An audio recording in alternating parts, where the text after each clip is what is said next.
everybody. Let's go. It's playoff time. Welcome into Gwynn and Chris, everybody. A manic Monday, a day to get ready, a day to kind of sit back and, I don't know, worry about everything. I think that's probably what all Padre fans are doing right now as we are on the eve of the 2025 postseason. Tomorrow afternoon, of course, at noon, the Padres and Cubs win Game 1 of the National League Wild Card playoffs. The Padres able to finish up with a sweep of the Diamondbacks over the weekend. And, for what it's worth, you get to the 90-win mark for the second year in a row. And so you feel good about that, I guess. But I would trade in 2 losses to the Diamondbacks for wins this coming Tuesday and Wednesday. I'm sure you would as well, Scrabe. Of course. Good to see you, sir. Matt You Scrabe too. alongside Chris Ello here inside the Odyssey Palace Studios. Tony Gwynn Jr. is, of course, in Chicago. And joining us from Chicago will be Sam Levitt there, our pre- and post-game show host. Will be on the program here in about 35 minutes with a live report from the Windy City. If you're just tuned in, there's a little bit of news to share. Dylan Cease has been named, surprisingly, I think, to a lot of people, the Game 2 starter with Yu Darvish set for Game 3. We'll hear from Mike Schilt on that decision in just a little bit. I think all it means is that they just didn't think Michael King was right. They just didn't think he was ready. He wasn't right. He pitched 2 2/3 innings on Friday night. He threw 49 pitches and walked 2 or 3 guys and just didn't have good command. And, to me, that was the whole story all along. Either, Michael King was going to get 3 or 4 starts to see if he could get right for the postseason. And I don't feel, I think they don't feel that he's right. Otherwise, he would be the choice. But without King, you have to, roll the dice a little bit with Dylan Cease. It's not been a great year for Dylan. It's been especially bad on the road where he's been bombed pretty much all year long. I think he had 1 road win the whole season. And now you're going to ask him in Game 2 to go into Chicago and beat the Cubs, either to keep your season alive, depending on what happens tomorrow, or hopefully to help you advance. Now, I don't mind saving Darvish for Game 3, and I'll just say, here's my reasoning. I'm not going to Monday morning quarterback this, because I know you could have gone Darvish in Game 2. Although, as you'll hear Mike Schilt say, he wanted to make sure everybody had the proper rest. But I trust Darvish in these situations more than I trust Cease. I think most of you do as well. Now, it doesn't mean that Darvish is going to pitch great and Cease isn't. But based on what I saw last year from Dylan Cease, when the Padres came home with a 2-1 series lead, and they bumped him up a day, remember? And it was a big choice, big decision. Bumped him up, right? And I think the final was 8-0. The Dodgers won. Now, it really didn't matter. Cease only giving up 1 run, because I don't know that the Padres are ever going to score again the way it was going. But unfortunately, I didn't think Cease, rose to the occasion. So I'm going to feel more comfortable with Cease in Game 2, hopefully trying to clinch, than I would sending him out here in a winner-take-all. Darvish is my guy for a winner-take-all. And now the risk you take is that you may not even get to a winner-take-all if you lose the first 2 games. And I will say this, something certainly to keep in mind, although it doesn't necessarily mean anything for this particular series. They have had the wild card round now, 2 out of 3, since 2022.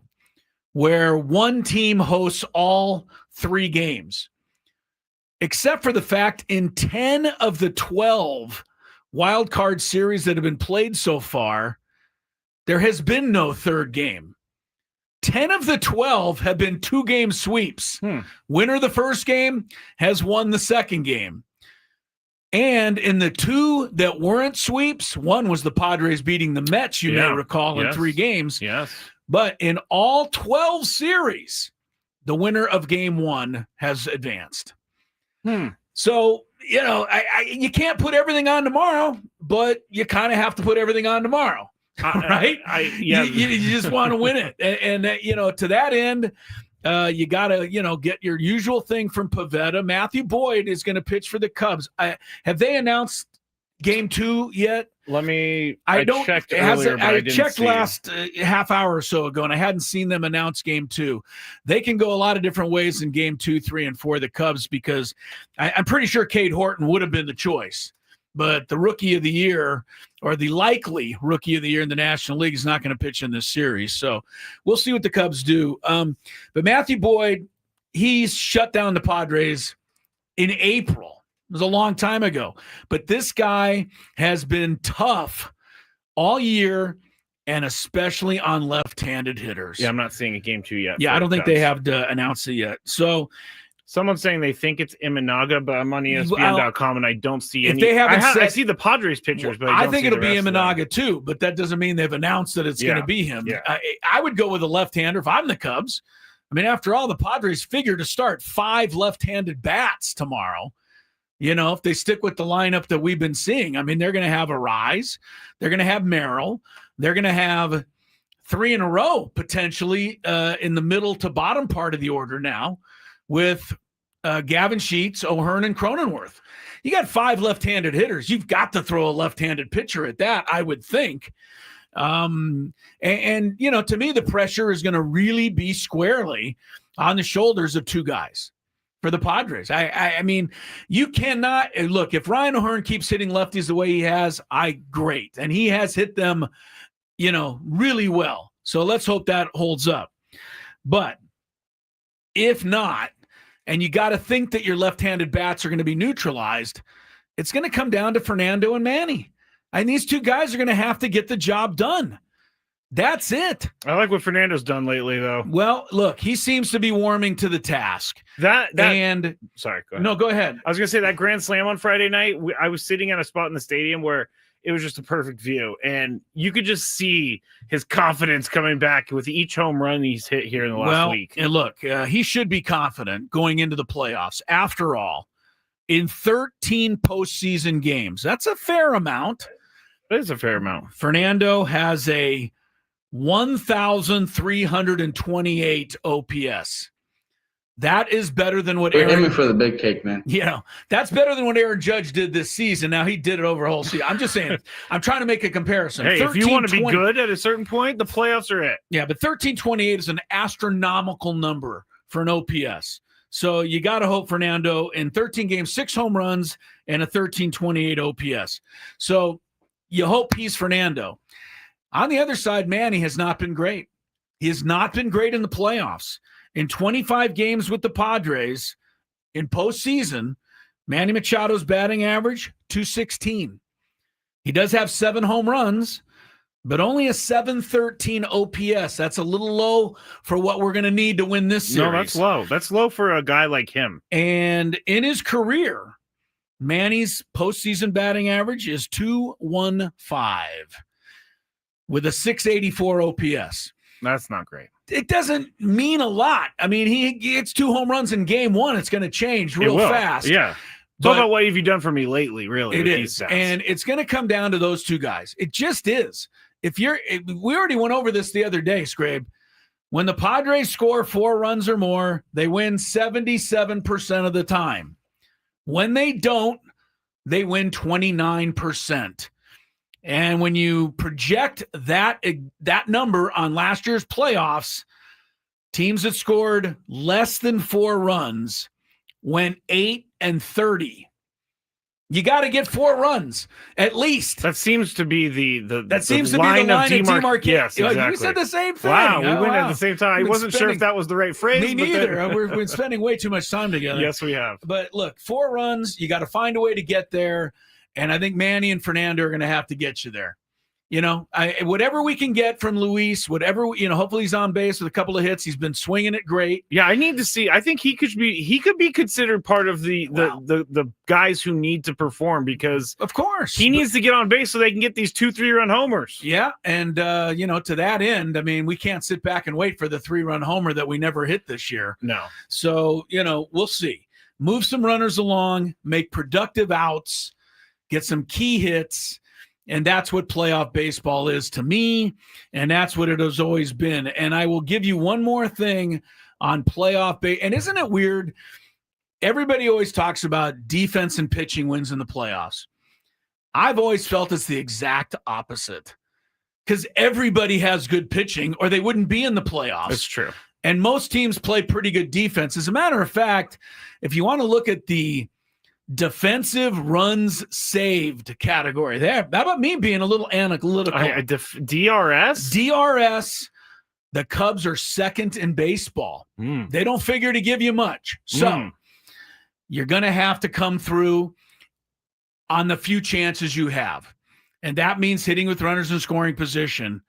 And again, last year, 43 playoff games were played. I mentioned this on Friday, but it's certainly worth revisiting. In 43 playoff games last year, all the games, teams that won hit 279 with runners in scoring position. That's really good. Teams that lost hit 139.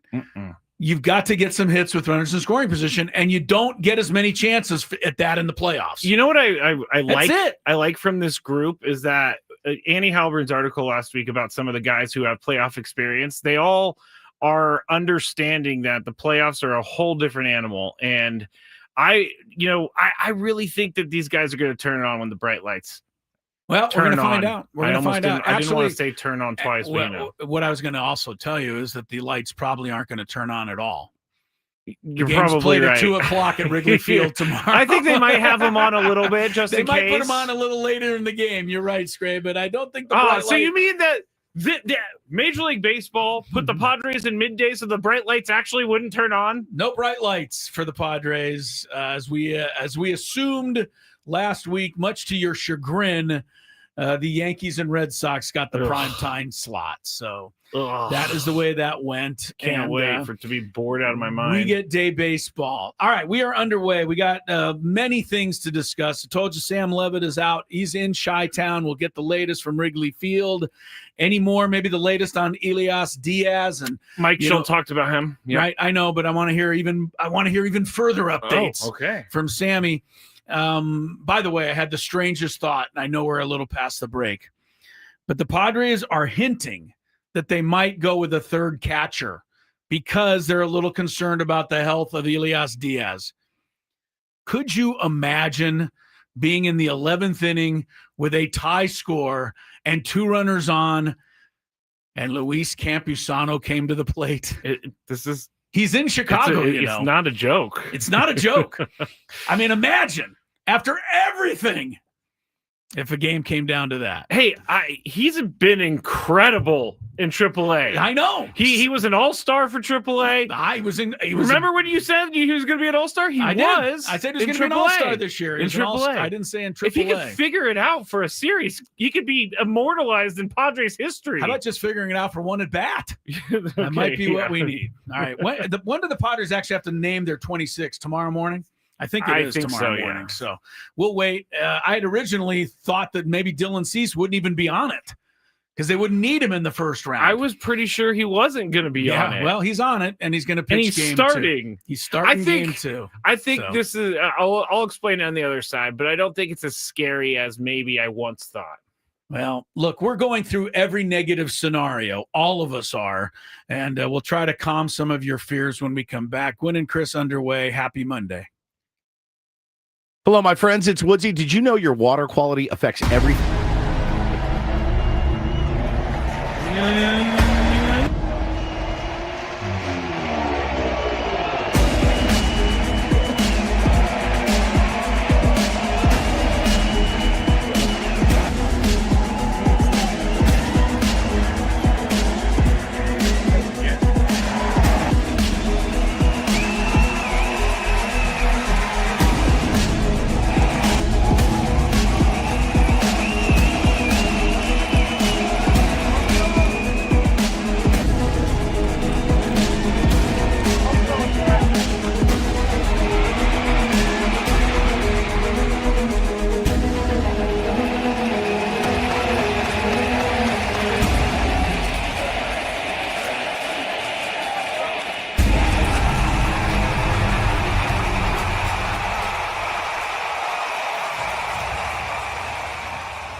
Feels like the calm before the storm, you know?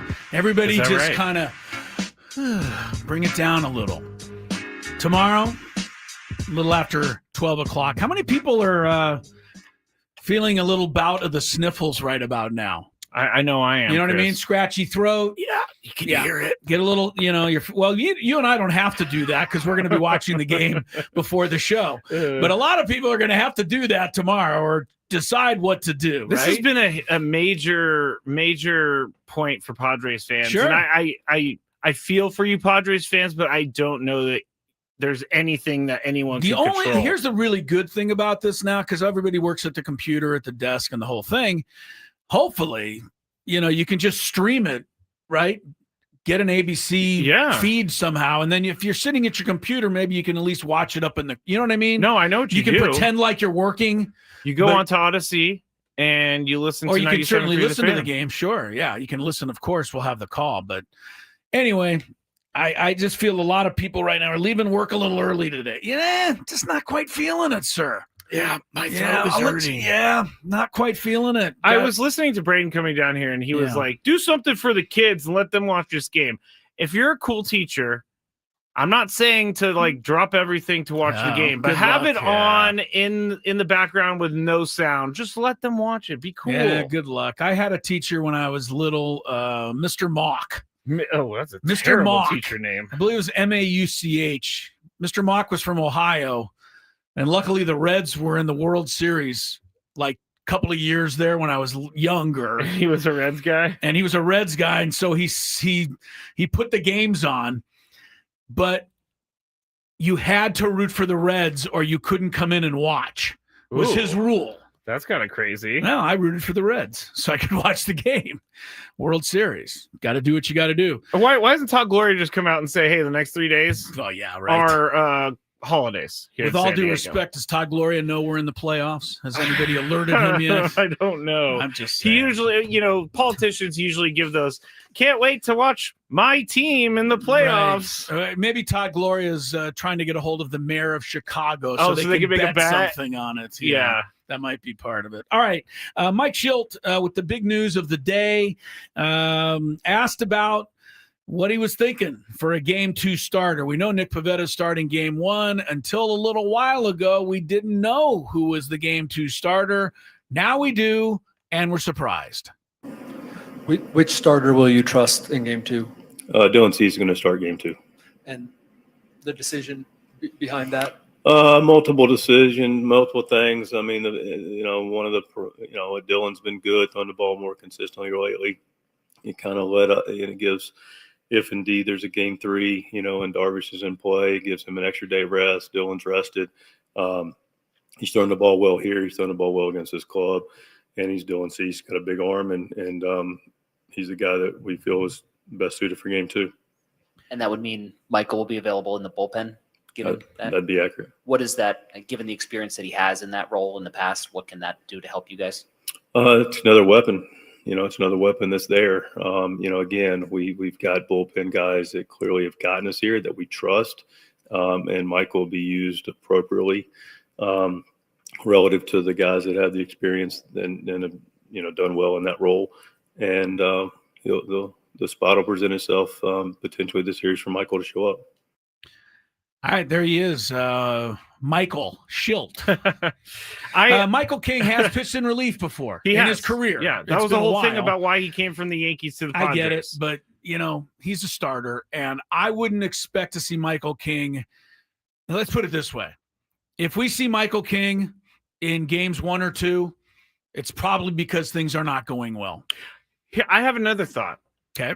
Or they could just bring him in in the 6th inning to get a couple of outs right at the end of an inning type of Michael thing. King, I think what's going to happen is they're going to let Dylan Cease go one time through the lineup. Michael King comes in the 4th inning, hopefully, and then they go from there. Because I cannot trust, with what we've seen all season long, I cannot trust that Dylan Cease will get through the lineup for a second time in the playoffs. So you're thinking if even it goes 9 up, 9 down, get him out of there, put Michael King in there. Yeah. Well, it's something but I also have said Mike Schilt needs to manage with a little bit more of a gut feel. So if he does keep him in there, I can't be mad. But at the same time, numbers tell me Dylan Cease is not great the second time through the lineup. Make him pitch through the first time through. Have Michael King come in. Maybe he goes through another part of the lineup. Then you go 7, 8, 9 with their relievers. I think, look, everybody's worried about everybody right now. It's like people are saying, well, I have a lot of confidence in, Pivetta, but after that, I'm pretty worried about it. I don't know. The only guy I'm not really worried about is Mason Miller, and I just don't know that we can use him for 9 innings in both games. I know, right? We're just gonna have to figure out a way to get through it, and these guys are gonna have to pitch well. That's it. I mean, they're all capable of pitching well. Is that fair to say? Yeah, that's definitely. These guys can pitch. They've been struggling. It hasn't been working lately for the likes of Cease and Darvish and King, and we need them. So, all right, here's more from Mike Schilt as he talks a little bit about the fact that, and this is true. This is right up your alley. Well, it is. Look, the Padres had one of their best home records ever, 52 wins. I think the only time they ever did better was 1998. But they were under 500 on the road. They also only won one series on the road against a team that finished with a winning record, and that was Milwaukee back in June. And that's what they have to do this week. They have to win the series in Chicago. Mike Schilt on the team at home versus road. Can you point to anything in particular when you look at the discrepancy in the way your team has played on the road versus, the home record you guys have? I don't think it's probably a lot of different things, but, in general terms, we have a great home environment that we play in. So we enjoy playing at home. I don't really read too much into the road. I mean, it's not the fact that we've been so good at home creates more differential for the road record. It's like the road record's atrocious. So we've been more than competitive on the road last year, this year. So, it's really more about, how well we played at home, but we've clearly also been able to take care of business on the road as well. Go to Bruce on the left. Hey, Mike. Because you've known that you're going to play the Cubs for a while, what type of advantage does it give you and the Cubs as well to prepare over this last week or 10 days? Yeah, we've had our feet in two different places, right? Finishing the season, which we did strongly. I was really pleased how we competed at the end of the season. Really pleased how we competed all year, quite frankly. But we were able to keep our focus and attention on taking care of business at the end of the season, but also internally, more for the staff. When the players, just go play. Now it's time to go prepare, but more from a front office, scouting, field staff. We've been able to spend some, real time over the last 5 days or so to look at it. It's a team we're very familiar with, team I'm got some history with, familiar with, and seen a lot of these guys over the last several years. So we've taken advantage of the time knowing who we're going to play. All right, let's go back to the home road thing, because he said that they've competed well on the road. They have, against bad teams. But they're not playing a bad team, and that's got to be a concern. It is to me. You play 12 series this year against teams that finished with a winning record on the road. You lost 2 to the Dodgers on the road. You lost on the road to Cincy. You lost at Chicago to the Cubs. You lost at Philadelphia the series. You lost the Mets series. You also lost Seattle, Yankees, Toronto, and you lost Detroit and even Houston. That's 12 road series. You won 1. I'm hoping you can win 2, right? It shouldn't mean anything because they're going to just roll out there and play, but that doesn't bode well, I must say. I hate to say. No, that does not bode well. So, he did a really good job of, yes, because yes, on face value, when you look at the numbers, it doesn't look that bad. But the fact that you point out and have pointed out all season long that they just don't beat good teams on the road does make me take pause, Chris. I'm sorry. Thank you. I have to give you the numbers as they are. All right, we'll see if Sammy Levitt can make you feel any better. He's coming off a thrilling victory Saturday night. Or was it Friday night? I think it was Friday night. Who are we talking? Sammy Levitt. He led Arizona State to a comeback victory over TCU. Yes. His arm is really good. Brilliant performance by Sam Levitt on Friday night for the Sun Devils. Now we've sent him to Chicago to get us ready for the Padres and the Cubs. We'll go to Wrigley when we come back on Gwynn and Chris. I'm with the slickest fielding infielder in all of baseball, in my opinion. Jose Iglesias with us. Jose, you had a big homer to cut that lead to 1, and it just seemed like not only did it rejuvenize the dugout, but if that was the first time all game, the fans seemed like they were energized. Just talk about looking for that first pitch. Hey, we're facing a good pitcher. We're facing a good team. Extremely happy to contribute. Extremely happy to be part of this great win tonight. That says a lot about this team. We never give up. We continue to play hard. Offense, defense, pitching. It was a great win all around. I was able to contribute. Jose, you came in to this organization. They had just reached the postseason last year. You were part of a team that kind of had its own run last year.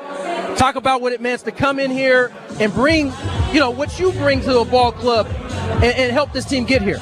I mean, I love my job. I love, the days I don't play, I just make sure Bogey, Manny, Daddy, the whole night guys are ready to go and positive through it. That's part of my job, and extremely happy to do that. I love the guys. Manny is, he welcomed me with his arm open. Daddy, Bogey, we have a special relationship on and off the field. Great group.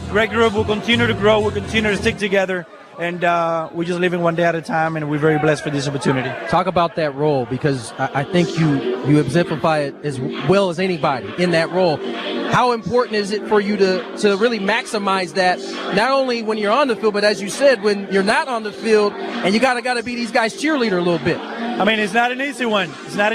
You don't play often, but you know what? Extremely happy to put this uniform on a daily basis and be ready when Mikey call my name. I'm going to give my 100%, and it shows tonight. It's been showing all year that I play with a lot of passion. I'm extremely humble about this opportunity that the Padres are bringing to me this year. I got to talk a little bit about your defense, man. I mean, you've always been the slickest, but even as you've gotten older, it doesn't seem like anything's changed. I mean, you made some terrific plays here tonight. I know the one didn't go our way, but, I mean, just talk about how important that part of your game is. I mean, I play in the middle. You better play D. And you know what? I thank to my dad. He's somewhere watching this moment. And ay, coño! So he took me to the field since I was a little kid, and just taking grounders all day long. And you know what? This is for him too. He worked so hard for me to do what I do. And extremely humble, and thank you for the compliment. So let's go Padres. God bless you all. I'm with the slickest fielding infielder in all of baseball, in my opinion. Jose Iglesias with us. Jose, you had a big homer to cut that lead to 1, and it just seemed like not only did it rejuvenize the dugout, but if that was the first time all game, the fans seemed like they were energized. Just talk about looking for that first pitch. Hey, we're facing a good pitcher. We're facing a good team. Extremely happy to contribute. Extremely happy to be part of this great win tonight. That says a lot about this team. We never give up. We continue to play hard. Offense, defense, pitching. It was a great win all around. I was able to contribute. Jose, you came in to this organization. They had just reached the postseason last year. You were part of a team that kind of had its own run last year. Talk about what it meant to come in here and bring, what you bring to a ball club and help this team get here. I mean, I love my job. I love, the days I don't play, I just make sure Bogey, Manny, Daddy, the whole night guys are ready to go and positive through it. That's part of my job, and extremely happy to do that. I love the guys. Manny is, he welcomed me with his arm open. Daddy, Bogey, we have a special relationship on and off the field. Great group. We'll continue to grow. We'll continue to stick together. And we're just living one day at a time, and we're very blessed for this opportunity. Talk about that role, because I think you exemplify it as well as anybody in that role. How important is it for you to really maximize that, not only when you're on the field, but as you said, when you're not on the field, and you gotta be these guys' cheerleader a little bit? I mean, it's not an easy one. You don't play often, but you know what? Extremely happy to put this uniform on a daily basis and be ready when Mikey call my name. I'm going to give my 100%, and it shows tonight. It's been showing all year that I play with a lot of passion. I'm extremely humble about this opportunity that the Padres are bringing to me this year. I got to talk a little bit about your defense, man. I mean, you've always been the slickest, but even as you've gotten older, it doesn't seem like anything's changed. I mean, you made some terrific plays here tonight. I know the one didn't go our way, but, I mean, just talk about how important that part of your game is. I mean, I play in the middle. You better play D. And you know what? I thank to my dad. He's somewhere watching this moment. And ¡ay, coño! So he took me to the field since I was a little kid, and just taking grounders all day long. And you know what? This is for him too. He worked so hard for me to do what I do, and extremely humble, and thank you for the compliment. So let's go Padres. God bless you all. I'm with the slickest fielding infielder in all of baseball, in my opinion. Jose Iglesias with us.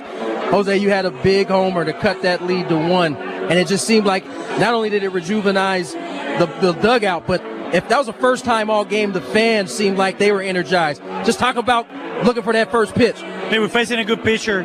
We're facing a good team. Extremely happy to contribute. Extremely happy to be part of this great win tonight. That says a lot about this team. Eve. Tomorrow, of course, Padres Cubs, game 1 of the NL Wild Card Series. Nick Pivetta, left-hander Matthew Boyd, a couple of former American leaguers going head-to-head here. Pivetta came over from the Red Sox, Boyd from the Tigers, and it is 76 degrees and sunny in the Windy City today, and I don't even think there's much wind. Joining us from Wrigley Field, our guy on the scene, Sam Levitt. Pre-game, post-game, all-around good guy. Hi, Chris. Hi, Scraby. How are you? You are absolutely right. I am a good guy, but it is also a good guy. It's also a stunningly gorgeous day in Chicago. And I tell you, I walked around Lake Michigan today. I mean, it's like summertime here. So if you were thinking this was going to be a series where everybody's bundled up in autumn and we get that classic Chicago weather, it is not going to be that way. Beautiful day, supposed to be very warm tomorrow and nice weather tomorrow. So this is going to have a summertime type feel. It's a gorgeous day here at Wrigley Field. Very happy to hear that. Sam Levitt joining us live from Chicago. He's presented by David P. Shapiro. Criminal defense attorneys. If you're facing criminal charges, trust David P. Shapiro and his team, helping clients regain control since 2010. Visit davidpshapirolaw.com. All right, Sam, big news of the day. Dylan Cease going to get the nod in game 2. Your thoughts, and maybe if you can add a little bit more to what Mike Schultz said. Scraby and I are kind of surmising that, going with Cease kind of just means that Michael King, they felt, wasn't quite right, wasn't quite ready, at least not yet, to pitch this week. I mean, because I think King would have been the choice otherwise. Yeah, I was a little surprised, although, like some others, I heard some of the rumblings about maybe Cease being the game 2 starter after Pivetta. I do wonder, to your point, how much it's about Michael King and what they've seen from him so far. Michael King has been okay, but certainly has not been as sharp as we're used to seeing, which makes a lot of sense. He just hasn't pitched much at all since late May. So I do think that probably plays a factor. I also do think if the Padres wanted one of those guys available out of the bullpen, King might be the best one suited for it because he's done it before, and maybe they just weren't comfortable with a guy like Dylan Cease in that role. I also think there are numbers to point to with Cease, really 2 buckets of them that, maybe make a lot of sense. Number one, I know he hasn't been perfect as of late, but he's been better. So you can look at his end of the season and take that away. And the other part of it is that he has been very good against the Cubs the last couple of years. He had a pretty solid start against them, although he gave up 7 hits. That was all the way back in April. I don't know how much stock you want to put into that, but his 2 starts against them last year, both early in the season, were terrific, including 7 shutout innings, 12 strikeouts here in Chicago in early May of last year. So I think it probably all plays a role into it. His success against the Cubs, what he's looked like as of late. Again, not dominant, but probably a little bit better than what he was for a while there. And obviously, I think also you do have to factor in the Michael King part of it. And maybe the Padres just weren't ready or confident enough in where King is right now. We know when Michael King is healthy and on, he's about as good as anybody in the National League. We know that. But we haven't seen that for Michael King. And we saw some, even in that start in Chicago, even in the start he made over the weekend, there have just been moments for King where the command eludes him, and that's dangerous in a series like this. And you know, a couple of walks and a home run, you could find yourself down 3-0 early, and guess what? In a best of 3 series, that's a really, really, really big deal. So I understand it. I also understand some of the concern considering Cease's season and considering what he did in the postseason last year. I mean, the last memory of Dylan Cease was him going on 3 days rest against LA, and it didn't go well. And that was, you know, one of the things that started not to go well for the Padres in that series. So all in all, I know a long answer there. But am I a little surprised? Yes, but I think when you think about it, there probably was a case to be made for Cease over King, and the Padres are going to roll with that. Sam Levitt is in Chicago. I want to throw this in for Scraby because this is Scraby's big thing. And then after this, let's go back and start talking about game 1 because that's going to actually be before Cease pitches. But Cease, 606, the OPS against him first time through the order. Goes all the way up to 802 the second time through the order.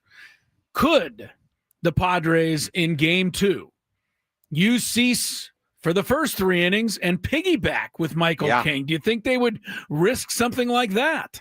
Totally. Or in a more general sense, just have a really quick hook on him. Look, I don't think anybody's going to have a super long leash in these games. And Michael King, you could see him at some point wherever he's needed, right? If he's going to be available out of the bullpen. So I think quick hook is probably the way to put it. Could they deploy a strategy like that? Let's Cease get a few innings, 1 trip through the lineup, and then go to somebody like Michael King. Sure. I also wonder how much game 1, what happens in game 1 will influence what they do in game 2. If it's a game where you have a little bit of wiggle room or if it's a game where you're facing elimination. So we shall see. I think it goes without saying that the Padres are going to need Pivetta to be really good. They're going to need Cease to be effective. Again, I just keep going back to this is a good Cubs offense, and you don't want to fall behind. We've seen all regular season long when the Padres don't get good starting pitching and fall behind. It has not been a recipe for success. So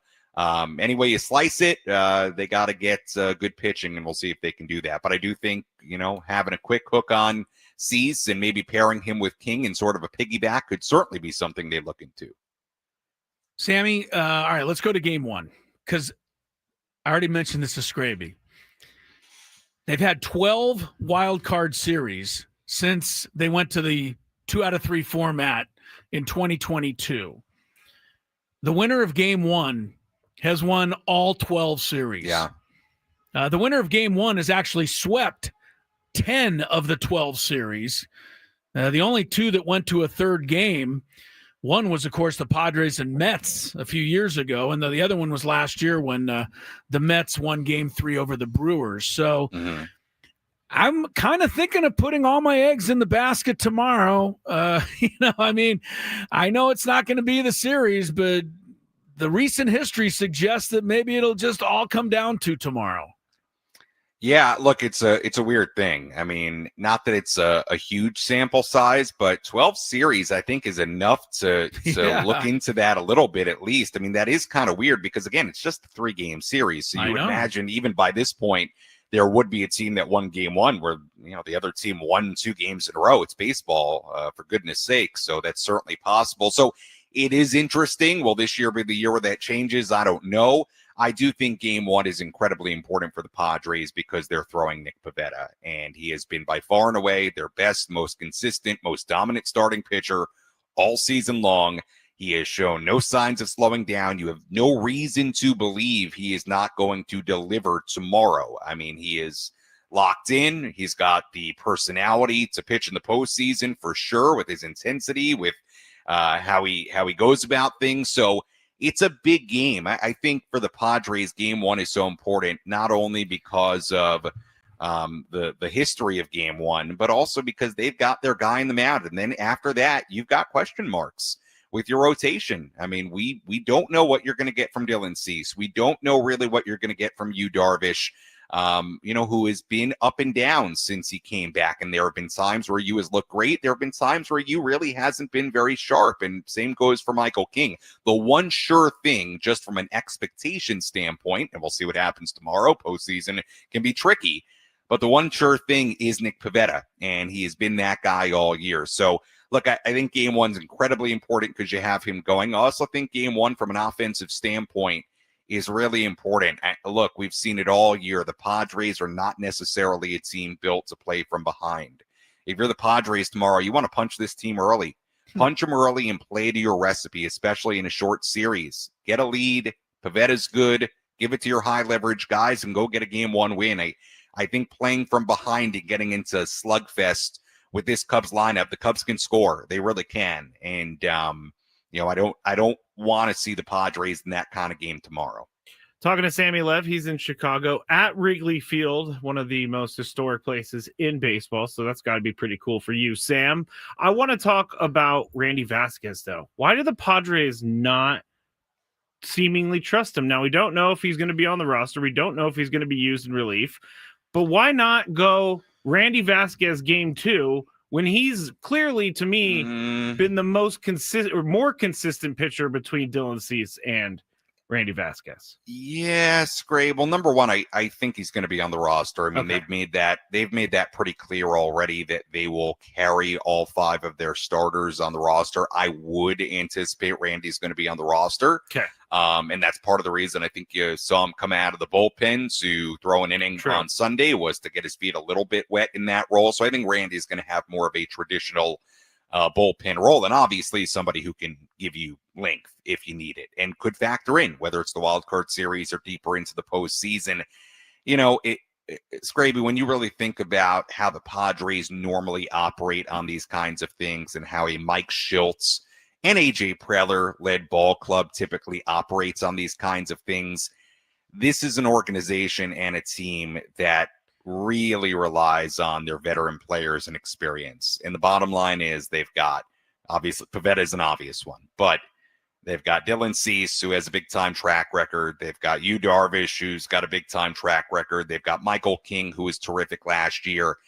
I just think there was no world in which Randy was going to get a start over those guys. And that's not Randy's fault. I also think with Randy Vasquez, yes, Scraby, he's been very effective, and I think he's filled an important role on this team. And I think Randy Vasquez, assuming that the Padres could lose a couple of guys in this rotation in the offseason, I think Randy Vasquez probably shows up at spring training next year and has, I don't know if I'd say a lock on a spot for the rotation, but you're thinking he's probably going to be in this rotation. I don't know that he's going to show up battling per se for a spot, because I think he's been that effective, and I think he's proved he can be a back-end starter, no doubt about it.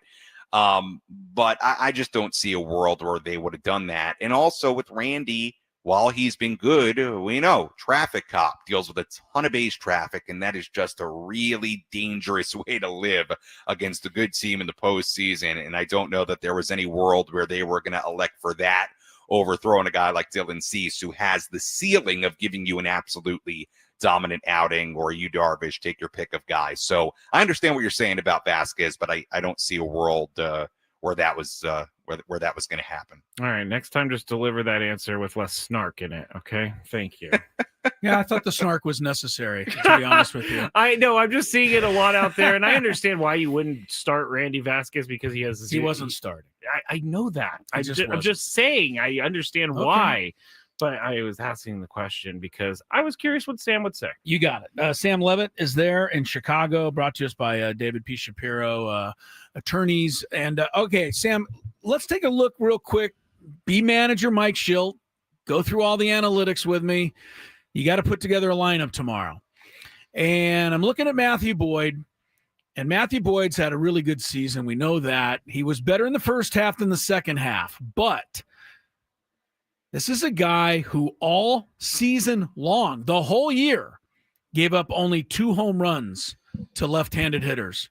Mhm. He gave up a 576 OPS to left-handed hitters. That is sparkling. Are the Padres going to test him with 5 hitters in the lineup tomorrow, batting from the left side? Yeah, it's a good question, Chris. I assume the only things you could do, I guess there are 2 things, right? And I'm sure you're thinking right along with me, because you can definitely pencil in, I think, 7 out of the 9 spots in this lineup. Yeah. With a pretty good degree of certainty, with kind of 100% certainty. The 2 spots that would be interesting would be, would you toy with the idea of a Bryce Johnson start, who's a switch hitter in left field, as a right-handed batter against him? Although I don't see that happening. I think Sheets will start in left. But yes, to your point, that's another lefty-lefty matchup in your lineup. And then could you see a Jose Iglesias DH instead of Orion O'Hearn? Again, you are getting a righty lefty matchup, Iglesias against Boyd. Now, the thing you're giving up in those 2 scenarios with either sitting Sheets or O'Hearn is you are just giving up a ton of power for a couple of at-bats. Now, you go get a righty out of the bullpen, and you know those guys are coming in to hit. I don't see it. I would think Sheets is going to start. I would think O'Hearn is going to start. I think they're going to ride these lefty-lefty matchups, I think. But, Chris, to your point, would there be an argument to, start a Johnson, start an Iglesias if you are really fixated on the lefty-righty matchup against Boyd? There's an argument to it, but what do I anticipate? I anticipate, based on what we've seen and how they feel about those guys and their power potential, I would think that, yes, you're just going to see a ton of lefties in this lineup. It's part of the reason why losing Ramon Laureano, especially for this series, was so crushing, because this is a guy who, number 1, is a really good player, and number 2, rips up lefties. And now you've got another lefty in that lineup. Unless Chris, I find it hard to believe that you're going to have Bryce Johnson out there instead of Gavin Sheets. No, I don't think they will. Maybe the Iglesias thing is a little bit more likely. I think so. I don't know. I think here's what I'm thinking. Maybe that's a little bit more likely, but I find it hard to believe that you'd have Johnson in left field starting game 1 of a playoff series. First thing, I think O'Hearn has to be in there. He's been great against lefties, and I gotta trust and that he he's keeps hot. it going. Right, he's hot. Well, that's the thing too. Now you could, again, we're just working through what the reasonings would be. I think Sheets and O'Hearn are going to be in there, but if you were going to sit one, you could make the argument that Sheets has not swung the bat well lately at all, and O'Hearn ended the season red hot. I mean, he's been terrific. So forget lefty. He's got to play. Iglesias played some left field this year. Also, Ryan O'Hearn can play left field.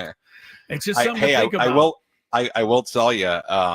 You can even tell on the field in the afternoon how windy it is. Even on the field, it's pretty windy. So you can only imagine what it does to the baseballs up top. And I'm looking at the flags right now. Yeah, they're blowing around, and I don't have a great answer for it with Sheets in left field. He's been better out there since the start of the year, but there's a good chance he's going to be out there, and you better hope that he just can handle it. He's improved, but obviously this is a very tough place to play the outfield. This is crazy, but I'm really honestly thinking of Iglesias in left field. I just trust him. I'll tell you that's not going to happen. You don't think so? He played it this year. You think they're going to throw him out there in the playoffs? I don't think in game 1 of a postseason series they're sticking Iglesias. Iglesias can field anywhere. That was I'm with you. I think he would do fine, but I don't think that's going to happen. My prediction is that O'Hearn and Sheets will be in the lineup. Would I be shocked if Iglesias got in there? No, I would not. I think they're going to go with the lefty matchups, and we'll see how it goes. I think But, Iglesias would be great as a catcher. Why not? Why not? All right. If he hadn't played there, I wouldn't have Sam's brought like, he's if a he hadn't jokester. played there this year, I wouldn't have brought it up. But he did play there this year. All right. How many games did he actually play? I'm being serious. I'm not sure, but Okay. he was out there. Sam, you're great. One thing that Scraby wants you to look out for tomorrow, his prediction that Luis Campusano, as the third catcher, comes off the bench and gets the game-winning hit in the 11th inning. Yeah, you know what? Hey, first. you never know. No ghost runner. No ghost runner. So, look, they did leave the door open today to the possibility of carrying 3 catchers. Campy is here. He took batting practice. So, look, he wouldn't be here if there wasn't a possibility that he could make this roster. Elise Diaz was out there too. He went through a little bit of a workout, then went inside. I don't have more information on that, but we shall see. That's going to be interesting when the roster comes out tomorrow for sure. Could you imagine if Campusano's only hit of the season? It would be the storyline of storylines. Wins the game. He would be etched in playoffs. Padres lore forever.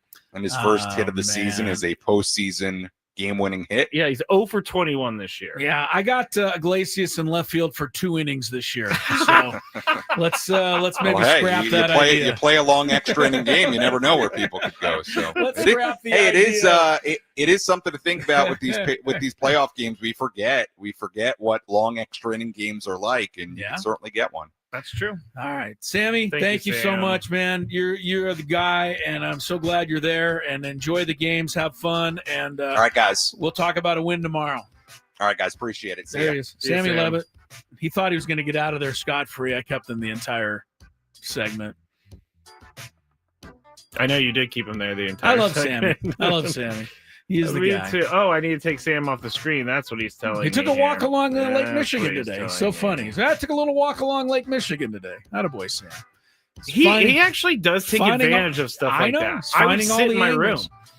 He's probably going to go out and get deep dish pizza tonight, and I'm kind of jealous of that.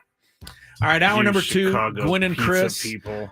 Still ahead. We haven't even touched on yesterday in the NFL. We'll get to some of that. And Daily Gambit. Stick around.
our guy, Sam Levitt in Chicago, getting us the latest Padres and Cubs. Game 1 tomorrow at noon. Dylan Cease will then start Game 2, also at noon, but not tomorrow. That game will be Wednesday.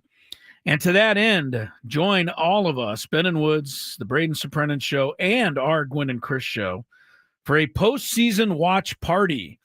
It's going to take place at Park 101 in Carlsbad, and that's Wednesday to watch Game 2 between San Diego and Chicago. Park 101 is a bi-level sports bar with a rooftop deck and huge screens. There will be North County's best barbecue. I like the sound of that. Craft cocktails, and we will give away autographed baseballs. Nice. Are you autographing a bunch of baseballs? That's nice of you. No, not me. Those will be in demand. No, those are the ones that people will get and they'll throw Those are away. in demand. It's the players. I see. It's all presented by Estrella Jalisco Light Mexican Lager. Join us this Wednesday at Park 101. It's at 3040 Carlsbad Boulevard, right there in the Carlsbad Village. Wednesday for Game 2. Tomorrow you all are on your own. But then we'll join you all Wednesday for the clincher.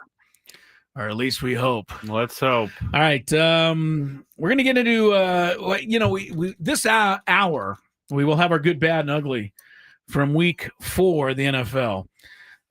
Week 4 does conclude tonight with a pair of Monday night games. The first one,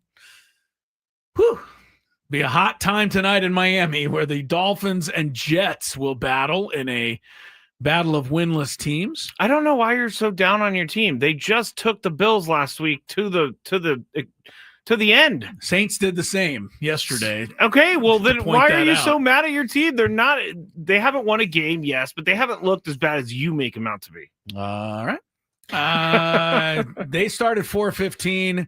After you stomach that for an hour, you can switch over at 5:15 for what should be a little better game between Cincinnati and Denver. That is the game we are going to carry here on 97.3. So Scraby and I will be on till about 5:10. Yes. And then we'll get you out to Denver for the game between the Broncos and the Bengals. We'll recap everything that happened yesterday, including, I need a quick comment from you, Scraby, on your defensive coordinator threatening the life of another human being after the game yesterday. love how you phrase this. You always talk about how the media turns and twists things. Liam Cohen was the one who approached Robert Saleh. I said, okay, so I approach you. You're then allowed to threaten my life? Liam Cohen started all of this. We did? Didn't Liam Robert Cohen. Saleh make all the comments last week in the paper that Liam Cohen and the Jags were cheaters, and anybody he never said connected cheaters. to Sean McVay were cheaters? Will you stop going down this road, because you're conveniently forgetting that many times in the press conference Robert Saleh said it's not illegal what they're doing. They're actually really, really good at it. So is it okay? Okay, let's leave that. But is it okay if somebody says to you, keep my name out of your mouth with an expletive thrown in? Yeah. Is it then okay to flat out threaten to end the person's life, as Robert Saleh did? I don't think he said life. You don't? I saw the exchange. It was very hard to hear. Okay. But I will go to the comments right now and see if I he threatened read a life. where Robert Saleh. Oh, you read, so you don't know for sure. You're just saying these No, things. people over there. who John Boyd it said that Robert Saleh He said he will bleep your world up. That is not threatening anybody's life, Chris. You are painting this into a corner. That is the first sentence he said. He said 2 more sentences after that. Okay, well, Chris is really loving this story because his team's so terrible. Oh, that has absolutely nothing to do with it at all. All right, let's go to our picks for the games and stuff that's going on in the daily game. There isn't a lot tonight, so let's see what we got. Do you like money? I think about money a lot. Do you like money without doing anything? Duh, winning. Do you want to make money while watching sports? I think Washington is immortal luck. Washington! Woohoo! If you answered yes, this is your segment. Just don't blame us when you lose. Nothing is ever your fault. It's your game. Take it. Gwynn and Chris go through the top bets of the day in The Daily Gambit on 97.3 The Fan. Daily Gambit is our daily sports betting segment here on Gwynn and Chris. Please, everybody, gamble responsibly. Sorry, I'm reading this transcript that came out 4 hours ago that I have not read before. Because all the clips showed me was that he said, I'll bleep your world up. He did say that, but he went on to say a couple of things that were a little more threatening than that even. I don't even care. This is Liam Cohen's fault. Okay, This fine. really is. If Liam Cohen wasn't such a little baby about it, then he had to stop the coach on going off the field, even though Robert Saleh was giving them praise for how good they are at something. I think you got to... No, there's no. I think you got to no fine punishment. a guy for threatening somebody's life. No. Liam Cohen could have avoided all of this by not starting it after he won the game. Act like you've been there before, sir. Gotcha. Act like you've been there before. Been there before. Exactly. He hasn't been there before. Yeah, he hasn't been there, so he's going to be a little child about it. Isn't this the same guy who said, I'm not going to be your head coach unless you fire someone? Sounds like a really good guy, Chris. I know. Really good. You're doing what a lot of people do. Instead of actually addressing what I'm talking about, you're trying to just shift it to something else. That's okay. I did address what you said. I did address what you said. I don't care. It's a very common way to react when you're losing an argument. No, Chris, you see, Chris is really good at twisting and turning things. I said at the beginning, I don't care that he said this. It doesn't matter to me. It's a football field. All right, you don't care. Yeah, Fine. I do. You don't care. That's all I wanted to know. That's all I wanted to know. I said, what do you think about your coach threatening the life of another human being? Your answer is you don't care. It would have been nice if you would have told me before the show that there was more that came out, but Chris also does this where he leads me into a place where he doesn't let me know what he wants to talk about. Surprise. Yeah, I am a little ticked off. And by the way, now that I'm ticked off, yes, the question that you embarrassed me over, people were actually kind of mad at you because you were acting like I was an idiot. Oh, we're going back to Friday. Yes, because you brought this upon yourself, Liam Cohen.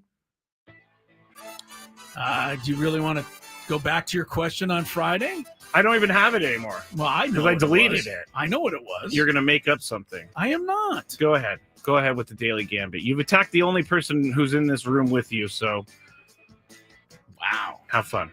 Pretty taking it pretty hard. That and our Jags fan on the chat is rubbing it in, which is fine because the 49ers lost. I understand that. I didn't even mention that part. They did. They lost. Yeah, I'm aware, but I didn't mention that.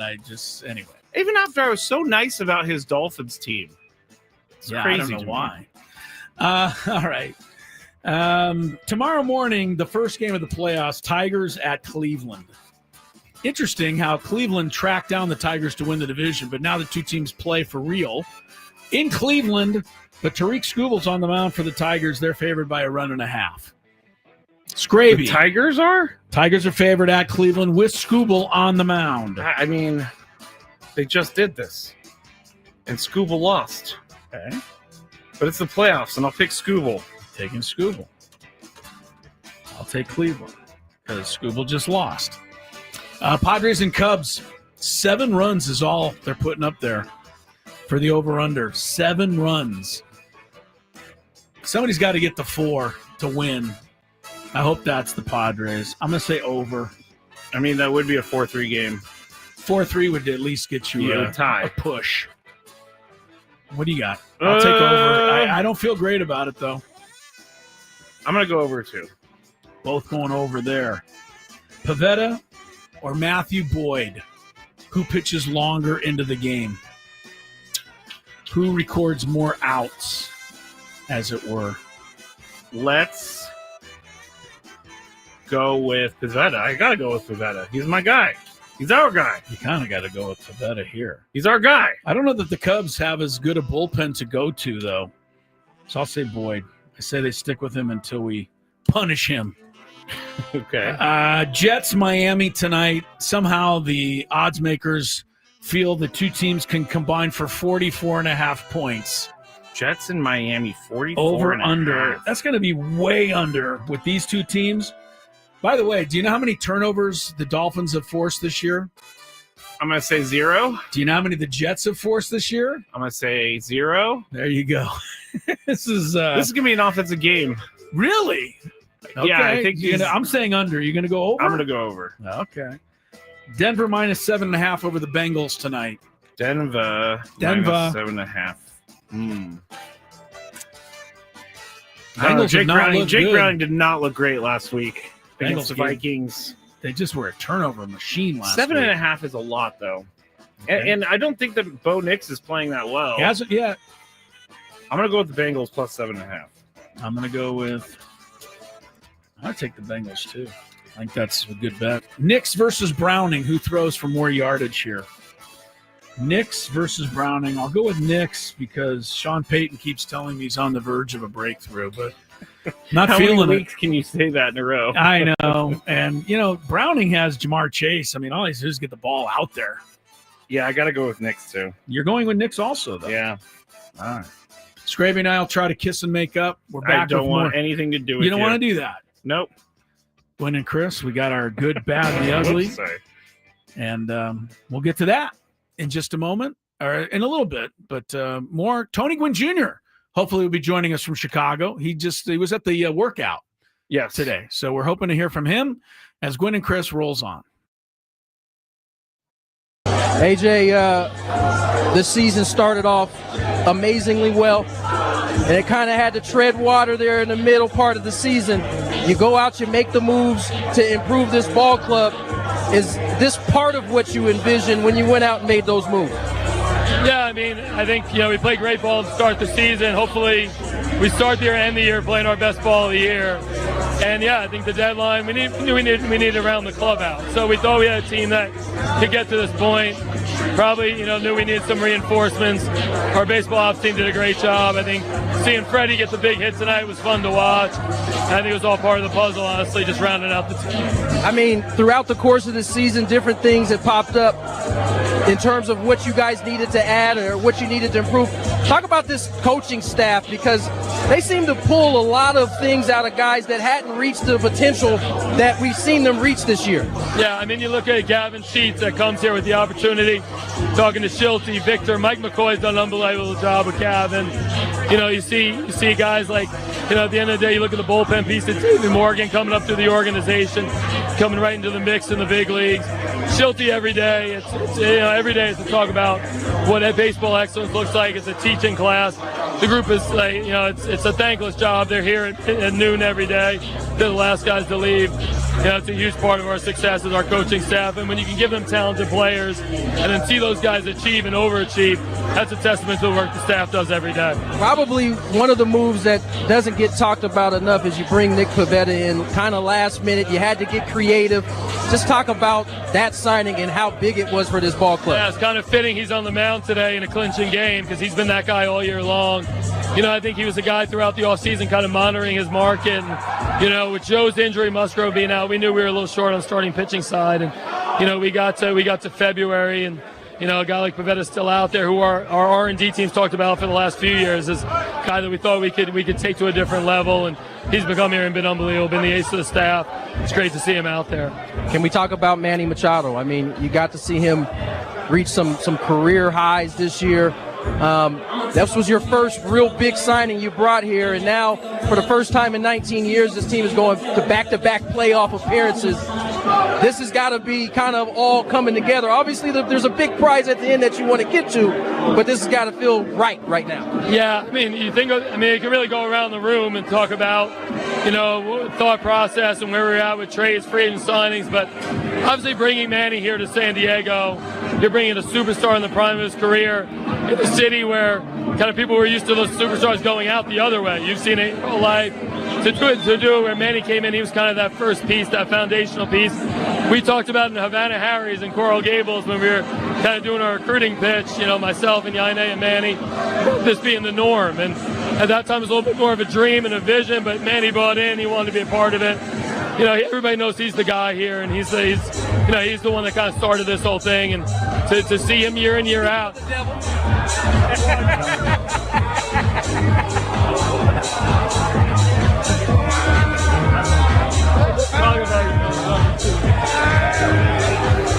Sounds like Manny has intercepted AJ. He has indeed.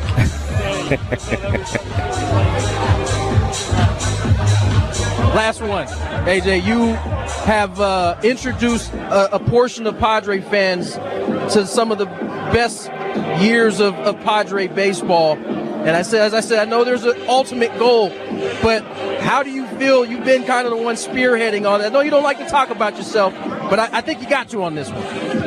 I mean, I know Jesse and you talk about these being the golden years. That was the idea. And I think when Peter Ron sat down with our group in 2016, it was, hey, when we get to 2020, we want to be good year in, year out this decade. It's just fun to bring a lot of joy to the fans of San Diego. We have such a good organization, such a good group. It's great to be a part of it. Got some steps to do now. It's like getting in is the start. Now it's all about trying to win that World Series ring and go put a flag here in San Diego. Dry up. Enjoy yourself, brother. AJ, this season started off amazingly well, and it kind of had to tread water there in the middle part of the season. You go out, you make the moves to improve this ball club. Is this part of what you envisioned when you went out and made those moves? Yeah, I mean, I think, we played great ball to start the season. Hopefully we start the year, end the year playing our best ball of the year. And yeah, I think the deadline, we need to round the club out. So we thought we had a team that could get to this point. Probably, knew we needed some reinforcements. Our baseball ops team did a great job. I think seeing Freddie get the big hit tonight was fun to watch. I think it was all part of the puzzle, honestly, just rounding out the team.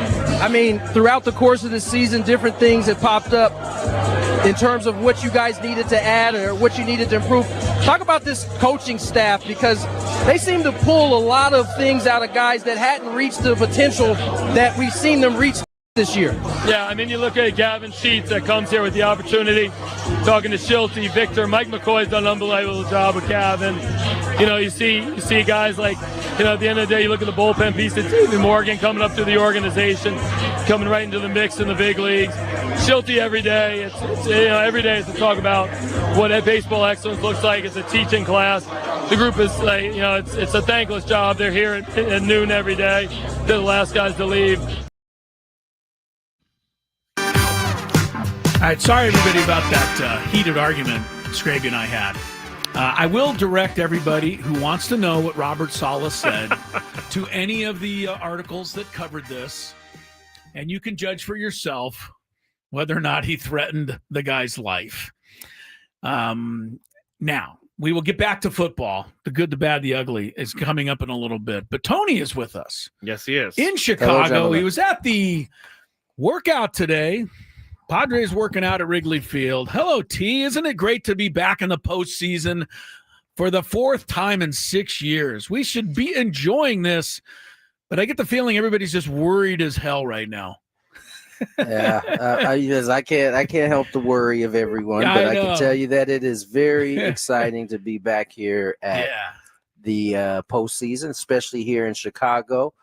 And I thought the Padres finished the week the way I would want my team to finish the week offensively. They did a really good job, I thought, in the last two series against Milwaukee and the Diamondbacks of putting together some good offense. So I listen, this is I think the Padres are going in with some momentum. Obviously, that may or may not carry over. We'll see.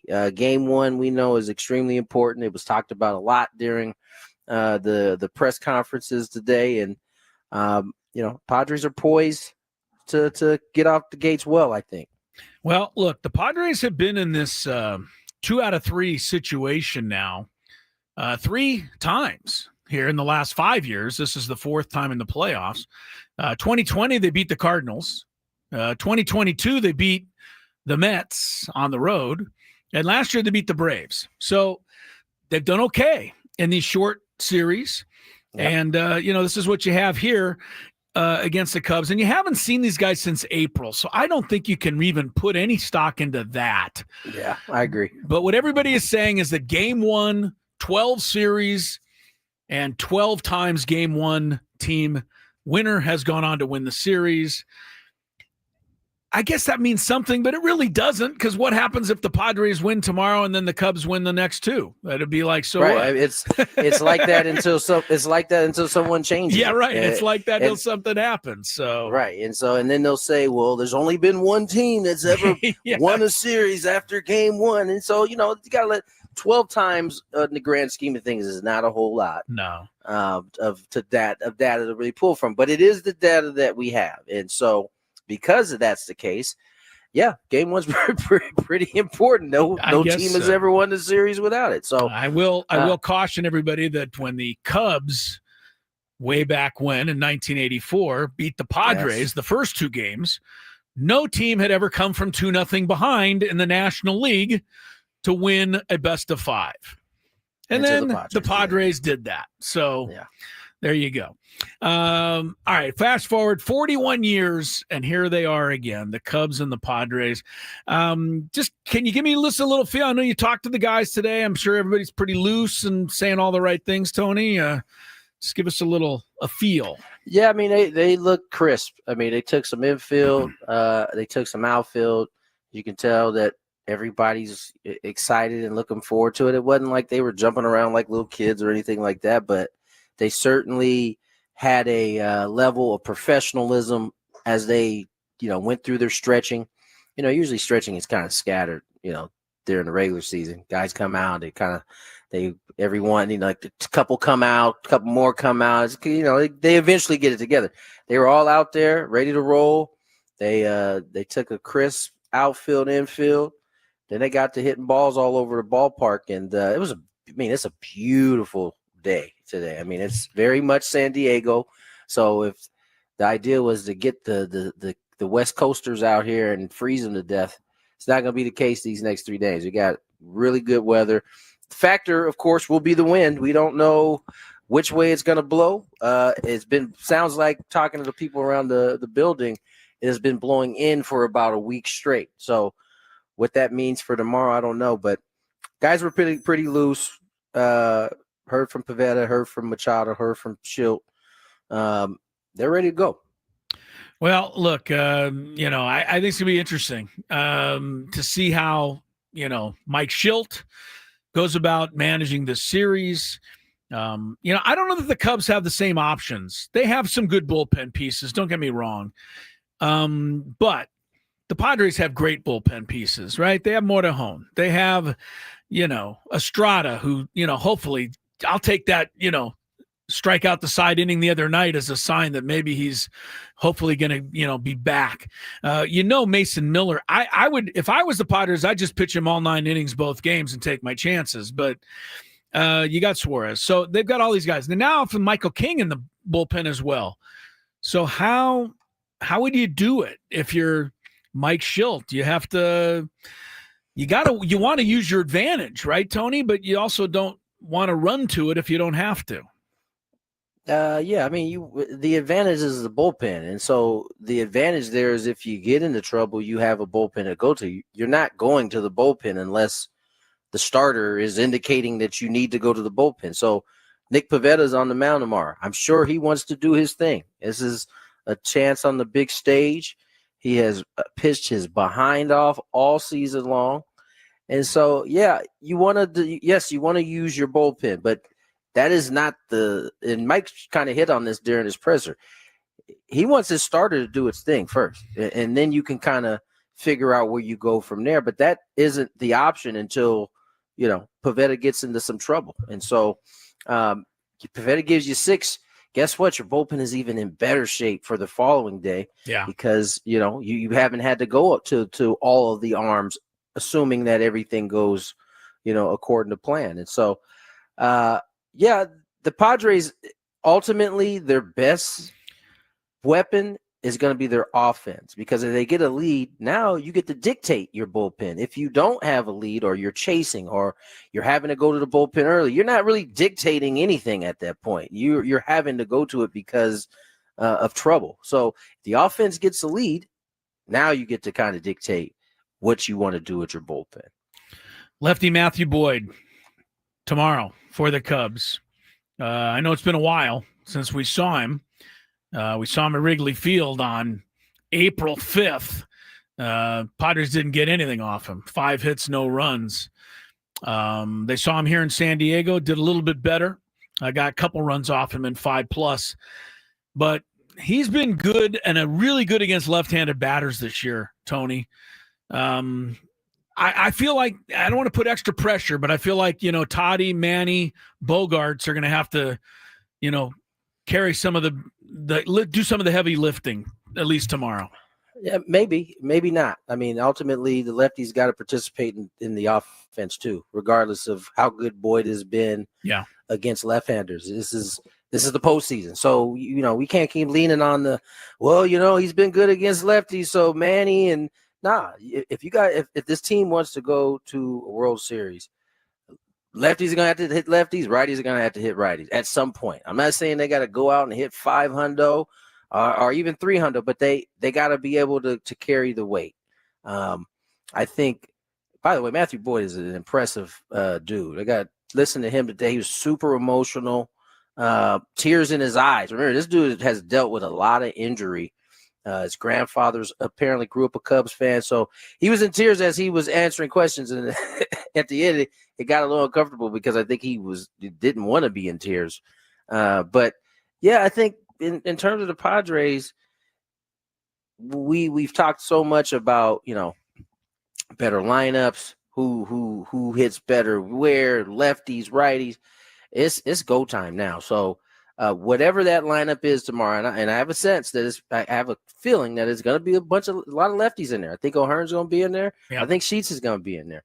And so if that's the case, regardless of how well Matthew Boyd did during the regular season against lefties, some of these lefties are going to have to step up in the same way that Toddy and Manny are going to have to, and Bogey are going to have to step up. That's already the case. But if this team is going to go far, it's going to probably be because other guys have stepped up too, including those lefties. Matthew Boyd, Oregon State guy, making the start. He's a Beav. Yeah, and he'll make the start tomorrow. Looking at the guy, and he is first 24 starts this year. He gave up more than 3 earned runs only 3 times. However, the last 7 starts, he gave up more than 3, 5 of the 7. So he hasn't been pitching as well. Hopefully, Padres can keep that going. Tony's in Chicago. Yeah. We're here in the Odyssey Palace studios. Tony touched on the lineup, but I have a couple of ideas I want to run through. And we'll do that, talking more Padres, getting ready for the playoffs on 97.3 The Fan. Ben and Woods on The Fan. Coming up. Manny, you were the first chip to come in here. What does it feel like getting this organization back to the playoffs and back-to-back seasons? Man, it feels great, man. I mean, it's unbelievable. From that first meeting with AJ to meeting Ron and Peter, you're just seeing the growing pains of losing, falling short, making it to postseason, making it short, having an unbelievable team, and now being back here back-to-back. I mean, it's just, city of San Diego deserves it, the fans deserve it, and this organization as well. Man, you kind of put this team on your back through the mid portion of this season when the offense was a little bit waning. I mean, this is kind of what you do. How good does it feel to get them to this point and then have your teammates kind of pick you up there at the end? Oh, yeah, man. I mean, I came here for a reason, was to win and pick up a team and ride, and this is what I do. I've done it my entire career, continue doing it, and I got faith in my boys. I know that I can ride for a team for a little bit, and I know my boys are going to come up there and pick me up when I'm down as well, and they did that this whole month. And they picked me up, and look where we're at, man. We fought, we've grinded, we've gone through the gauntlet as a team, and man, it just feels so good. Feels so good. You guys, you kind of mentioned it. Last year, you guys got to the second half and just rolled. This year, it wasn't that easy. You guys had to really grind it out. Does it make getting to this point that much more fulfilling when you had to work that hard to get there? I wouldn't say that because it's hard. I wouldn't say that, but man, it feels good to win. Feels good to win, to be back in this spot. And yeah, it hasn't been easy, but this team has fought. We fought since last year, and we're going to continue to do it.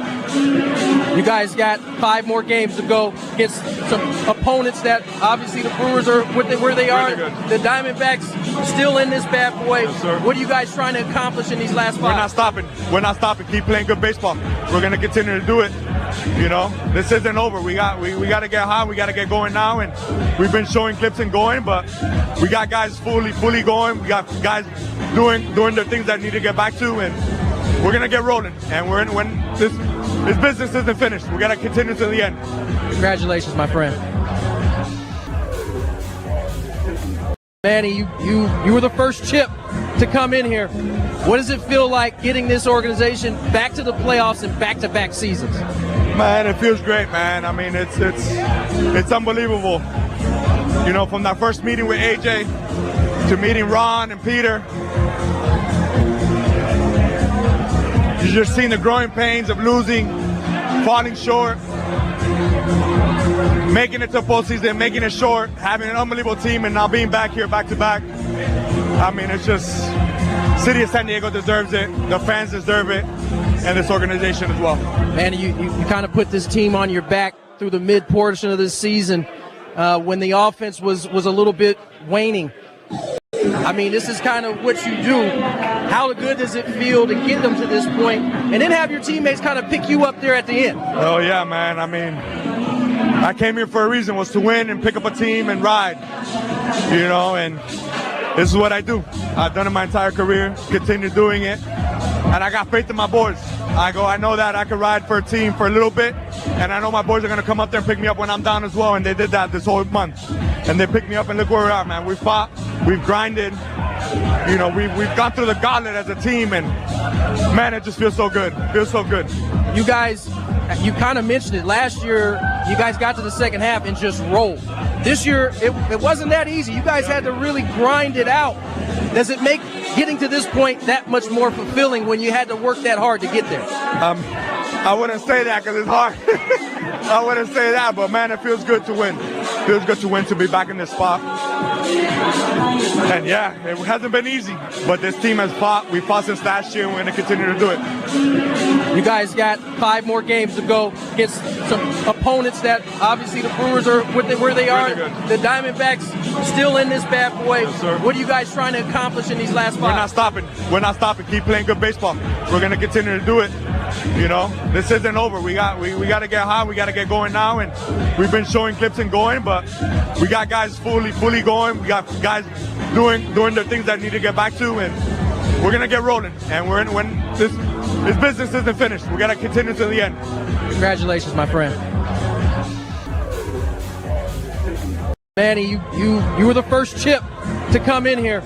What does it feel like getting this organization back to the playoffs in back-to-back seasons? Man, it feels great, man. I mean, it's unbelievable. You know, from that first meeting with AJ to meeting Ron and Peter, you just seen the growing pains of losing, falling short, making it to postseason, making it short, having an unbelievable team, and now being back here back-to-back. I mean, it's just, City of San Diego deserves it, the fans deserve it, and this organization as well. Man, you kind of put this team on your back through the mid portion of this season when the offense was a little bit waning. I mean, this is kind of what you do. How good does it feel to get them to this point and then have your teammates kind of pick you up there at the end? Oh, yeah, man. I mean, I came here for... there. I wouldn't even tag along, Tony. I would honestly just go on my own and get some deep dish pizza, sausage, onions, extra cheese. Just the way I like it. That's your pizza right there, sausage and onions. Yep, a little extra cheese, deep dish. I kind of like Gino's East, but I will be, accepting of pretty much any of the Chicago pizzerias. What about Lou Malnati's? Luminati's, I've been there. It's not Luminati's. Yes, it is. I thought it was Lou Malnati's. Luminati's. I know. I ordered their salad dressing to be shipped out to my house one time.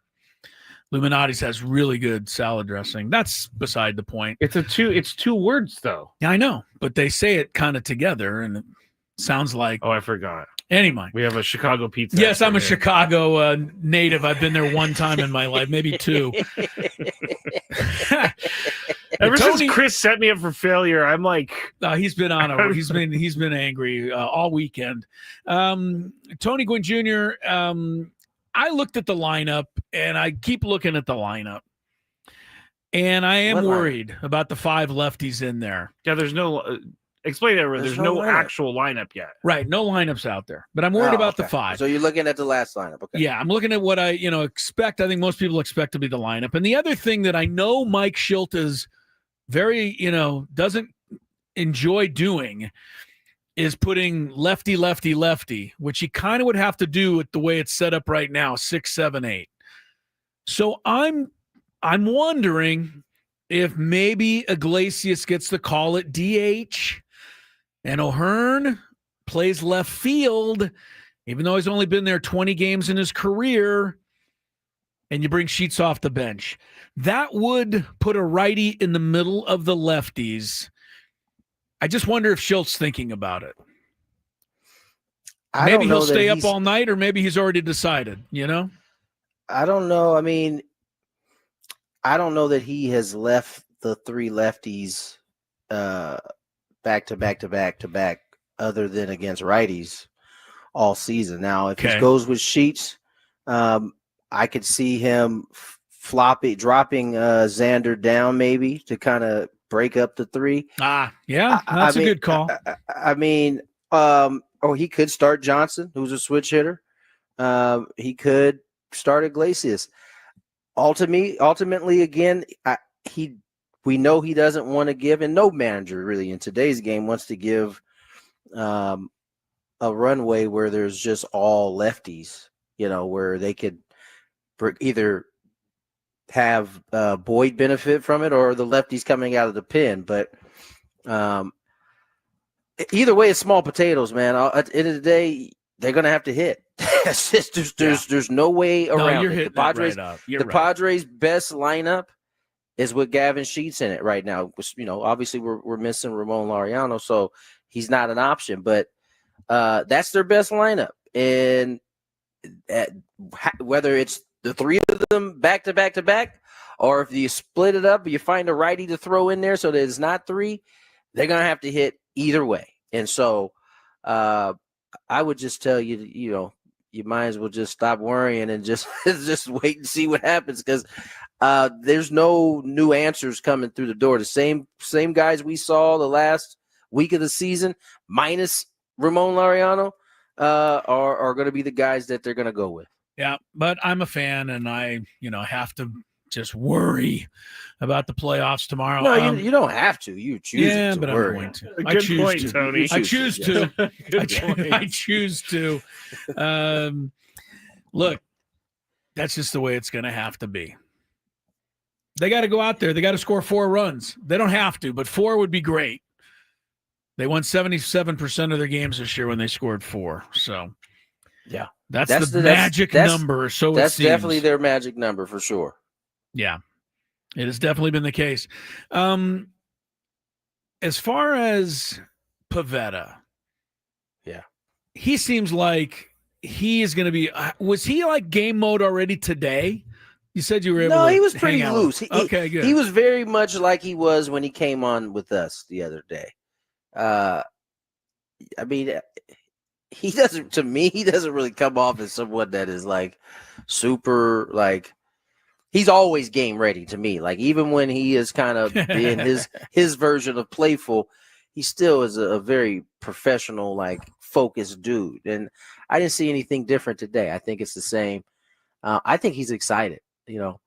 We've talked a lot about it. He's been one of those dudes that the numbers just didn't match what everybody was seeing, and for it to come together all season long the way it has, I'm sure he wants nothing more to get on this stage in particular. He was kind of seen out before, the guys got ready, just kind of taking it all in. And that to me is a dude that is living in the moment and is ready to take on whatever it is. He didn't have a good outing here his last time here.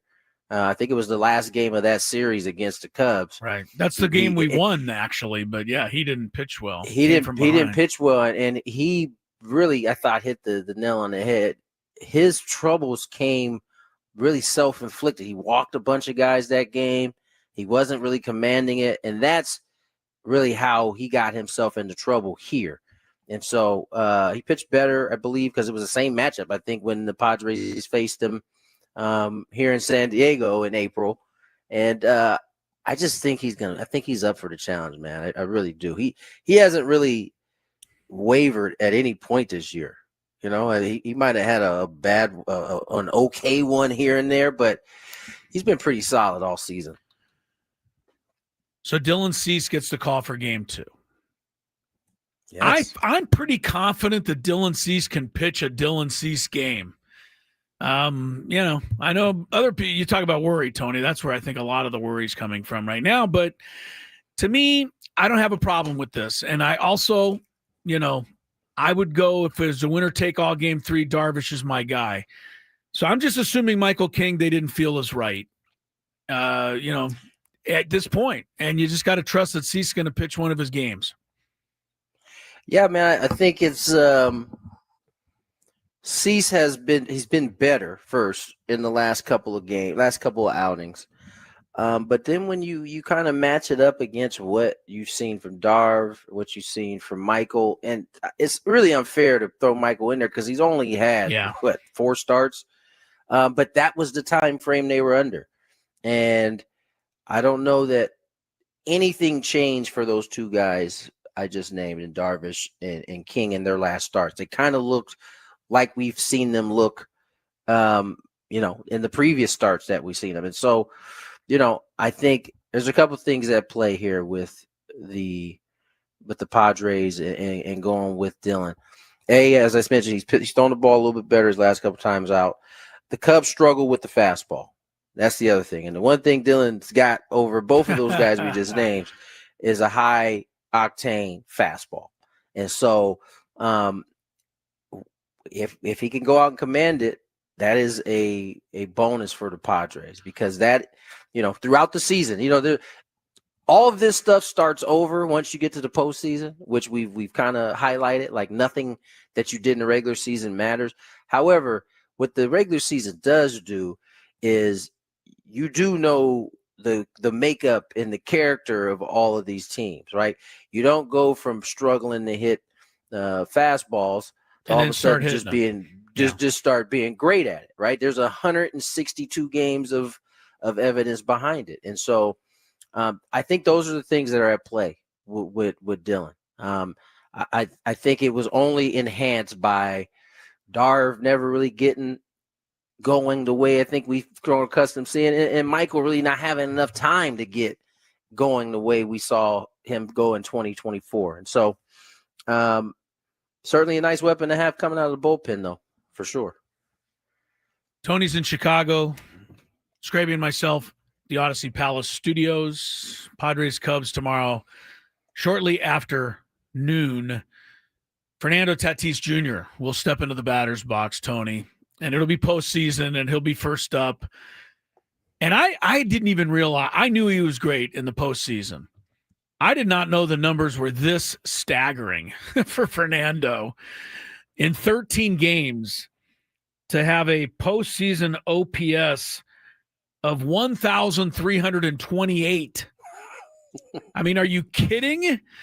6 home runs, 375 average, 854 slugging. I mean, come on, Fernando. Turn the light bulb on tomorrow. He loves this, and we just got to hope. The light bulb is... No, but you know what I mean? Like, make it brighter than tomorrow. Oh, yeah. I mean, this is what I mean, I don't know about you guys, but it feels like this is what Toddy is like, lives for. Yeah. Like this stage, these bright lights, like this is where I feel like he does his best work. And so I don't think I think it's perfect timing, I should say, that he got going when he did. Like, it seems like the last couple of weeks he's really started to, return to that toddy. And I think it's coming at a perfect time. At a perfect time.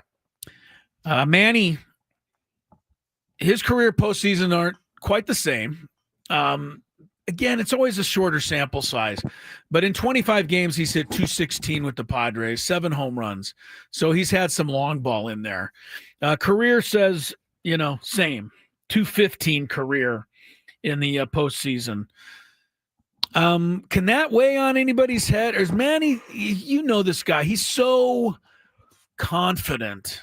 I don't know that even wrinkles him at all, even though some people will probably bring it up here, as I just did. I'm not sure if he is thinks about it, but I'm damn sure that he wouldn't let us know that he was thinking about it at any point.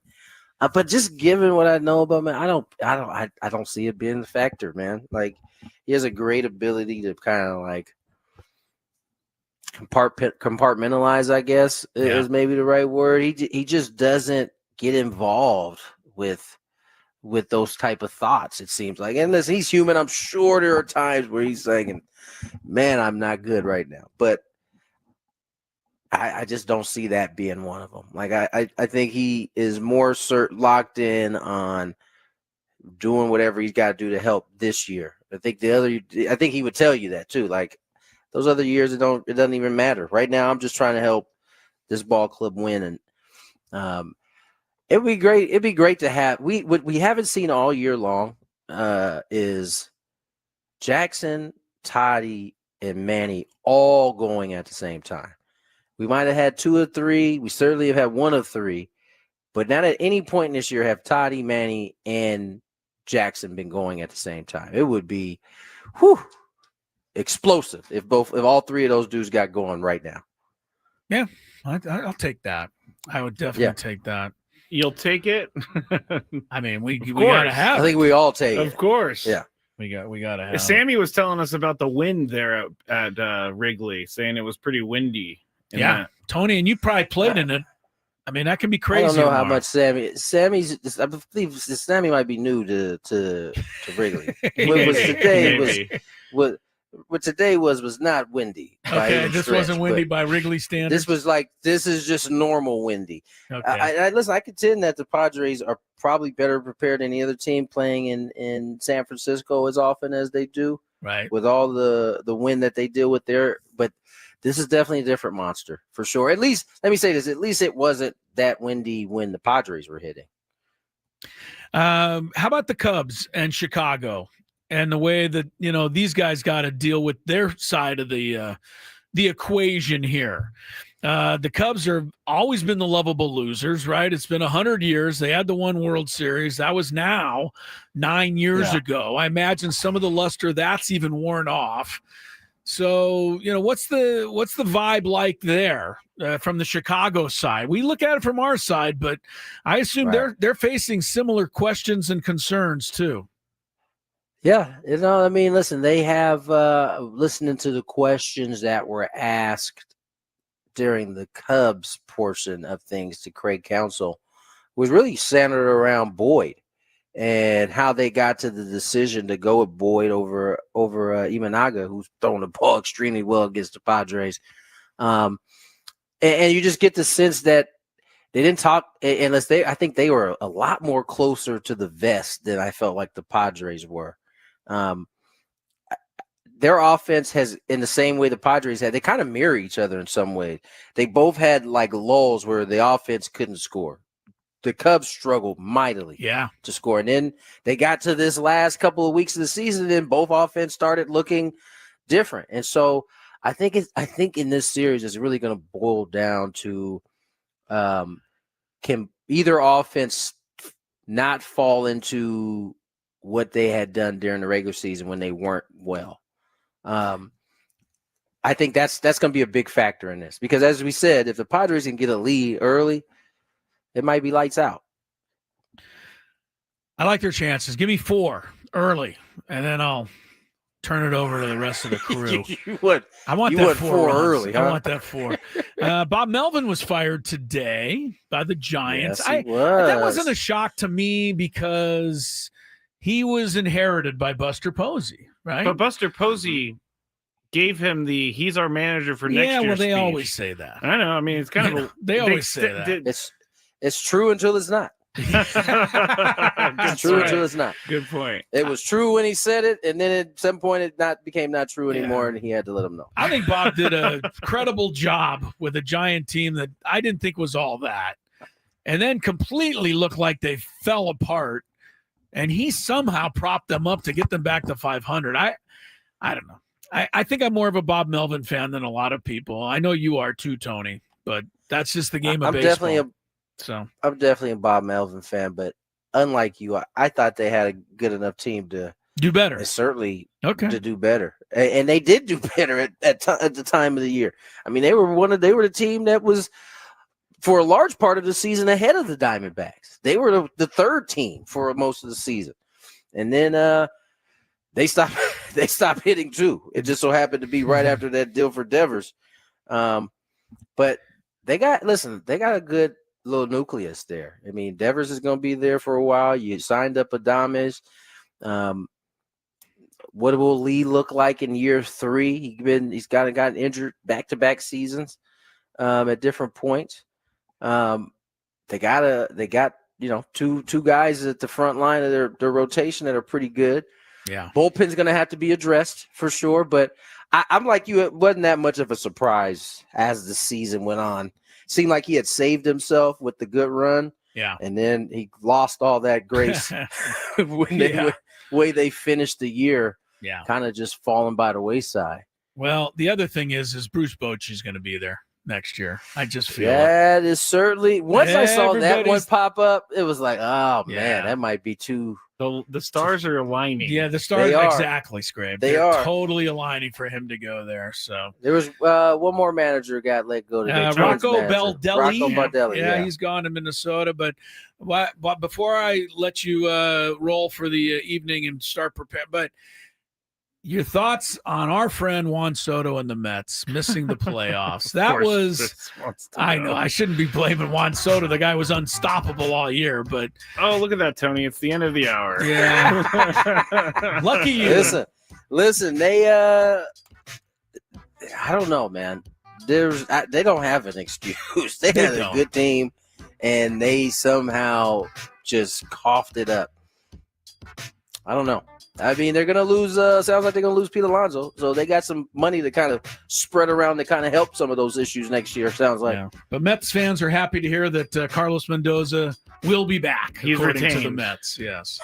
They wouldn't have been happy if I know. It could have been Jesus that was the manager, and they would have been mad. It's probably. Yeah, they probably had a right to be mad. All right, Tony, we'll talk to you tomorrow. We do not want to see you for till next week, middle of next week. Yes. So I hope I don't see you guys for a long time. Yeah, have a good long trip, and we're back with hour number 3 on Gwynn and Chris. The gondola pulls in. Yeah. It goes very slow. Yeah, it slows down like for everybody. Really slow. As we're getting off, over to my left, there's a couple getting in the gondola, going up the mountain. So it's the opposite for them. They're standing there. The gondola comes up. The door opens. You step on. Well, there was a commotion. Uh-oh. There was a commotion. Someone fell. There was a commotion, and Lori goes, "Hey, there's a commotion." She said commotion? I don't think she said that. But we go kind of not hustling, but walking over there quickly. There's a lady who has fallen as she's trying to get into the gondola. She's now got one leg in the gondola. Oh, no! The other leg and body trapped underneath the gondola. 90. No, she's probably in her late 50s. How do I say this best? Oh, she's heavy set? She's in the shape of somebody who's in their 70s. You've got to rescue the poor lady. She's trapped under the gondola. Of course, as soon as she falls and there's the commotion, the guy running the station stops the gondola. Okay, I was going to Which means everybody on the mountain and 4 miles away has to stop. Everybody has to stop. while we try to extricate the lady from the gondola. Okay, let me Or ask you a underneath question. the gondola. What? She's got one leg on the gondola. The rest of her body is underneath the gondola. And when I arrive to see what's going on, I'm kind of the first or second person there. You're a first responder? Pretty much. The guy running the gondola place is busy stopping the Traffic, ride. yeah. No, he's stopping the ride. Oh, okay, all right. So we're kind of first there. Lori's behind me. The lady's on her back.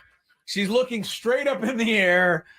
And the only description I have is one of utter panic and utter terror combined with total helplessness. Oh, I thought you were going to say embarrassment. No, total helplessness. She's not only trapped, but she's not even remotely doing anything to help herself. She's kind of in a panic, and you think something terrible is going to happen, or she does. Okay. I go over there. First thing, breathe. That's what you said? I told the lady to That's breathe. good, that's good. I said, you're going to be okay. That's good. Just breathe. That's good. Try to relax. That was the perfect thing you could have said. As I'm stupidly pulling this 250-pound gondola, trying to pull it off of her. Yeah. Okay. Well, you're getting the gondola an idea. is way heavier than 250 pounds. Yeah, right. 1,000-pound gondola. So you're trying to like I'm move the trying to gondola. just move it a little to. Is her leg like? How is she attached to this gondola? Well, I told you, her one leg's actually on the gondola in the doorway. Okay. Then the rest of her body's underneath. What is stuck with her in the gondola is her belly, not her leg. Oh no. That's right. Oh, okay. no. So I'm pulling. By the time finally a couple more people pull and we are able to get enough airway to get her to scramble out of there. And then she immediately stepped on the gondola to go take her ride up the mountain. And off she went. This is I felt like I saved her life. I really do. I honestly feel like I almost saved her life. I kind of will credit you with this. You know, she was. I think if I didn't tell her to breathe, I think she would have gone into some sort of shock or whatever you do. No, she was you're going right. into a You're right. panic, Scraby. You're She was going absolutely into an absolute panic, and you know, I had to calming her down. I think was the number one thing. She wasn't in any real danger, but she wasn't feeling great because she was trapped under the gondola. But the fact look on, that you said her belly was yes, her belly. Yeah, I'm telling you, Scrabe, it was a factor. And there was, you know, there's a couple of people pulling on an arm trying to drag her out. I'm crying. I know. There's people on the other side with her arm. They're trying to drag her. I'm like lifting the gondola so she can get a little room to get out of there. You're like, hey, I'm going to take the gondola. It's lighter. All right. I didn't say that. You did. But it was quite the scene. I am happy that she's okay, obviously. She's fine. If she this got was right on the gondola. If this was a worse story, I would not be laughing. But she's fine. You did probably help her a lot more than you think you did. I think so. Because she was able to calm down just a tad. The gondola pulls in. Yeah. It goes very slow. Yeah, it slows down like for everybody. really slow. As we're getting off, over to my left, there's a couple getting in the gondola. Okay. Going up the mountain. So it's the opposite for them. They're standing there. The gondola comes up. The door opens. You step on. Well, there was a commotion. Uh-oh. There was a commotion. Someone fell? There was a commotion, and Lori goes, hey, there's a commotion. She said commotion? I don't think she said that. But we go kind of, not hustling, but walking over there quickly. There's a lady who has fallen as she's trying to get into the gondola. She's now got one leg in the gondola. Oh, no! The other leg and body trapped underneath the gondola. 90. No, she's probably in her late 50s. How do I say this best? Oh, she's heavy set? She's in the shape of somebody who's in their 70s. You've got to rescue the poor lady. She's trapped under the gondola. Of course, as soon as she falls and there's the commotion, the guy running the station stops the gondola. Okay, I was going to Which means everybody on the mountain and 4 miles away has to stop. Everybody has. Coming up this hour, we will get to our good, bad, and ugly Week 4 in the National Football League. We really just haven't talked much football today, which is fine. We got a pretty big baseball game going on tomorrow, and this is the home of the Padres. Game 1 tomorrow with Jesse and Tony shortly after noon. Cubs have still not named, at least where I've seen anything official, their starting pitchers for games 2 and 3. I keep updating it, and you're right. Yeah. I would go Imanaga, but it's not my call. For game 2, they also could go with Jamison Taillon, who's pitched pretty well this year and has been really very good in September. I think his last 4 starts did not allow more than 1 or 2 runs in any of those. Colin Ray is another option. You know who he started his career with? I don't. The San Diego Padres. I figured, but I didn't want to. Yeah, Colin Ray was a Padre at the very beginning. That was 7-8 years ago, but he also had a pretty good season. You know, I think they would have gone with Cade Horton for sure, the Rookie of the Year candidate, but he's obviously out for the series. And so, look, the Padres aren't the only ones missing a key piece as these teams get ready to do it. Go after tomorrow. Some Chris versus the fans coming up here in this segment. And just a quick behind-the-scenes peek at Gwynn and Chris for a second. We have the MLB Network on one TV because we're keeping tabs on any playoff news. On the other TV, we had the NFL Network because, well, the NFL is a big deal. I got up during the break and switched the NFL Network to the NHL Network. And Scraby's like, correctly, what are we doing? We're like, what are we doing? What is hockey? It's not even hockey season. They're just showing highlights from. Yeah, it's a preseason game, right? But you know, the reason I'm doing this is because the Dolphin game starts in 10 minutes. But you don't even Jets. care about it. I don't until I was actually be watching it. Then you would see how much I cared about it. And I don't think it's fair to the listeners that I start bad-mouthing the television during the radio show. I have an idea. Okay, what do you have? Why don't you just do your job and not say anything about what's going on TV? I can't do it. I already know my limitations. That's not a good excuse. Do you think you could watch a 49er game, a real game, regular season game, while you're doing the Scraby Chronicles and not say a thing about the 49er game? Yeah, if we were doing that, yeah. You could do it? I've done it. Okay. And then in the break, I throw things and I get mad and I go, welcome back, everybody, to the Scraby Show. I've tried. Here's the reason I'm not doing it, because I've tried to do it in the past.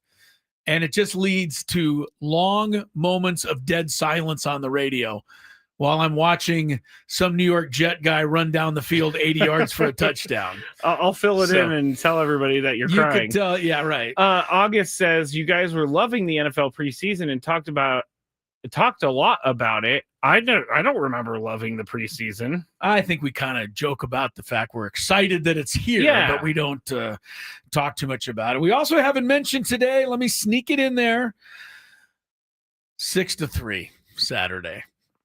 Oh, the Aztecs? 6-3. Hey, it's a win. Win's a win. But 6-3. They're on the road. I'm going to give this one to them. Hey, look, their defense is really, pretty darn good. I don't think Northern Illinois crossed the 50-yard line after the first drive of the game. So defensively, they really are playing well. Good for them. That is the hallmark of a Aztec football team. All right. Let's go to Chris versus the fans, where you have a chance to qualify for a chance to win our grand prize, which is a trip to see Eagles at the Sphere in Las Vegas. Yes, it is just Eagles. We looked it all up. It's not the Eagles. It's crazy, huh? You get 2 tickets to the show on January 30th. You also get a 2-night stay at the Venetian Resort right there in Las Vegas, a VIP package, and a $100 gas card. Eagles, they've added 2026 shows to their residency at the Sphere. The additional shows, January 23rd and 4th, also January 30th and 31st. So the residency there now features a total of 48 shows through Saturday, January 31. Tickets at Ticketmaster.com. gmail.com. Let's play ball. Scrape. If you had one shot, one opportunity to take down the human almanac himself, howdy do. Now is your time. Listen to me, this guy is dangerous. Now is your opportunity to win a prize. Well, I hope you know what you're in for. Chris versus the Fans starts now on 97.3 The Fan. All right, the rules. You have to make it through 3 questions. Each question will get more difficult. If you get the question right, you move on. If you get it wrong and Chris gets it right, you are eliminated. But if Chris gets it wrong, then you move on to the next question or you win. If you're a first-time player, let us know before you get into it, and you'll get that question for free today.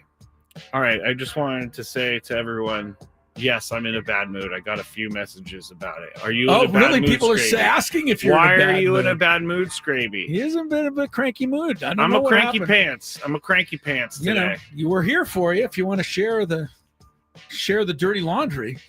Nope. I want to Okay. bury that and move right along. All right. Move Well, right along. that's Let's okay. just say this weekend wasn't relaxing whatsoever. I don't know why. We had a great time Friday out at Yes, we did. At Baja Ricks. And I had a great time on Friday night. Yeah, appreciate everybody coming on out. And It was we had sad. really It good was time out there. It was like Saturday morning when things changed for you. cattywampus. Okay, cattywampus. Like I'm like, I like it. You know, waking up. Oh, it's Saturday. This is great. Do, and then bah! It all came down on you. Yes, it did. Well, we're here for you. Thank you. If need be. Thank you. I just want this game to happen tomorrow because I don't like having to wait a day for a playoff game. I know it's just a day, but got to build up a little, excitement. Yes, you do. All right, let's get to our first Give the contestant. rules. I did. Oh, you did. All right. Let's go. No, you didn't. to- We didn't say first time player. Yes, we definitely did. Okay. I don't remember saying it. You definitely said it. I did. Yes. All right. Let's go to. There's 2 Matts, huh? Let's go to the first Matt. Hello, Matt. First Matt. That's you. I'll give it a shot. Yep. Matt. Hello. Hello. Good afternoon, guys. Good Hello, afternoon. first Matt. What is going Happy on? playoff eve. Oh, there and you Scraby, while you don't like waiting a day, I'm from Seattle. I don't like waiting a week because I'm just dreading the option. Boy, yeah, the old Mariner thing. You know, there's some people that are picking a Dreading- Mariner Padre World Just hit after a Series. week. I get I it, can Matt. see it. I get it. That would be hard to wait. A week is a long time in playoff world. Yeah, that is a for long time. But all right, But Matt. at least I get some Padres to watch in the meantime. Yeah. There you go. And at There you least go. you're in. So that's a good thing. Yes, you are in for sure. Will not complain about a bye at all. All right, here we go, Matt. Question number 1. Who is going to pitch for the Padres in Game 1 tomorrow? Game 1 starter Nick Pivetta. Nick Pivetta is correct. Who's going in game 1 for the Mariners this weekend, do you think, Matt? Brian Wu. Fortunately, his pec will be healthy enough. Oh, he said Brian Wu. Okay. Which Brian Wu is great. So He has been I didn't know great. he had a pec injury, though. He scared us. He walked out of Houston 5 innings into a dominant start and just threw a couple warm-ups and walked away, and we thought it was the end of the world, but it was just a sore pec. Okay. You know what I really appreciate? Matt said something there that all of us do. What? He said he scared us as if Matt owns the team. Oh, well, no, I That's get how it. you should feel Oh, I get as it. a fan. I get it for and sure. I appreciate it. I for sure Exactly. get it. Exactly. All right. Because when Diaz left the game the other day, I was like, oh my gosh, What are you doing to me? Well, what's going on, man? We can't do it without you. Yeah. All right, Matt. Question number 2. The Yankees have the most World Series titles in history of baseball. Which team ranks second in World Series titles? That would be the Redbirds, the St. Louis Cardinals. Cardinals is correct. Yeah, Wow, the Matt knows his Redbirds. baseball. I All think they got right. 11, maybe. 12? 12, he says. I don't Could be have the 12. number, but it's up there. They got more than the Dodgers do. So that's the race for second Thankfully. there. Yeah. All right. Here we go. Third and final question for Matt. This is going to be a difficult question. It's about last year's Padres playoffs against the Braves in the wild card. Okay. After Joe Musgrove exited the 2024 wild card series, which Padres pitcher entered and earned the win? That's cold, Scrape. This feels like one Chris will pull out. Wandy Peralta. Wandy. You think I'll pull this out, huh? I don't think I'm going to pull this Stay out. there. Stay there. I remember Joe going out. I Me definitely too. remember that. Were we sitting And, next to each other? I don't think so, maybe. I don't think so because I didn't have a seat in the press box last that playoffs. No, that was for the Dodgers series. Yeah. I don't know. Wow. Wait. Adrian Morejon. Adrian I'll take a Morejon. guess. Least guess. Wow. One and done today, Matt. Hey, good for you, man. Stay on the line. It was. I think you almost said it. I did. I feel like half of the first name came out of your mouth. Brian Hoeing. Brian Hoeing. Yes. No, I didn't even think it. I don't even remember him playing for the Padres, basically. Sorry about that if you're out there, Brian. He's been on the show several times, and we always like having him on. But yeah, he kind of was a forgotten guy this year. Yeah, a little bit injuries back and forth. Oh, he got the okay. You got Brian the win. Hoeing. What did he pitch? Like an inning and a third? I don't know, but he got the win, and those were the glory days of the Padres. Wow, good job, Matt. There you go, Matt. Stay on the line there. You win Chris versus the fans today. Sorry about that to everyone else out there who didn't get a chance because I went out quickly. But hey, it happens. I have a topic for us since we're I think we're going to be. No, I think we should talk about what you want to skipping talk. the Big Five. Yeah, I think we should talk about what you want to talk good, about. Good, because I think that's big. Yeah, because the Ryder Cup, I know it's big to you. But not this year. This year, I mean, first of all, the U.S. was a debacle until, the last minute comeback. It was. But the U.S. golfers or golf team, however you want to call them, was not anywhere near closest to the biggest debacle that the U.S. turned in. Not even close. And we really need to discuss because our behavior in this country as fans is getting worse by the minute. By the event. And this weekend, it was bad at Beth Page Black. Mm-hmm.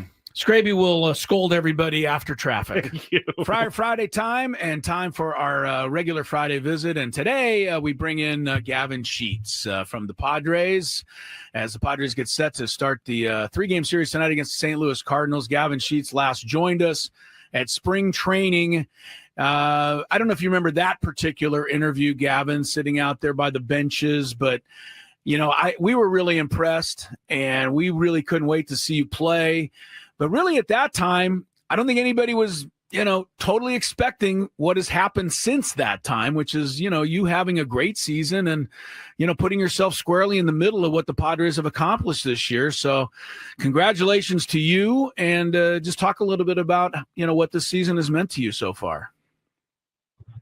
Yeah, I think that obviously I do remember that the conversation we had out there in completely different times. And no, I think that, kind of when I was talking to you then too, it was just, looking back at this off season, the things I wanted to accomplish, the places I wanted to go. And, I wanted a new change of scenery where the excitement was there and where the goal was to win a World Series. And I think, you look now we're at August 1st and, at this point right now, I've matched some career highs, and I think that after we saw what happened yesterday, I think that the goal of winning a World Series is right in front of us.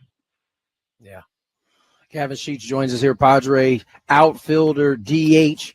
He's kind of done a little bit of everything for the Pods. And Gavin, let's talk about the process, because we knew from having that conversation in spring training what your goals were, the things you kind of wanted to accomplish. But I know as you go through the season, you kind of have to be able to be flexible in how you are going to manage all of this. You've had times where you've been hot, you've cooled, gotten back hot. What has that process been like for you, sticking with it through some of the ups and downs you've had?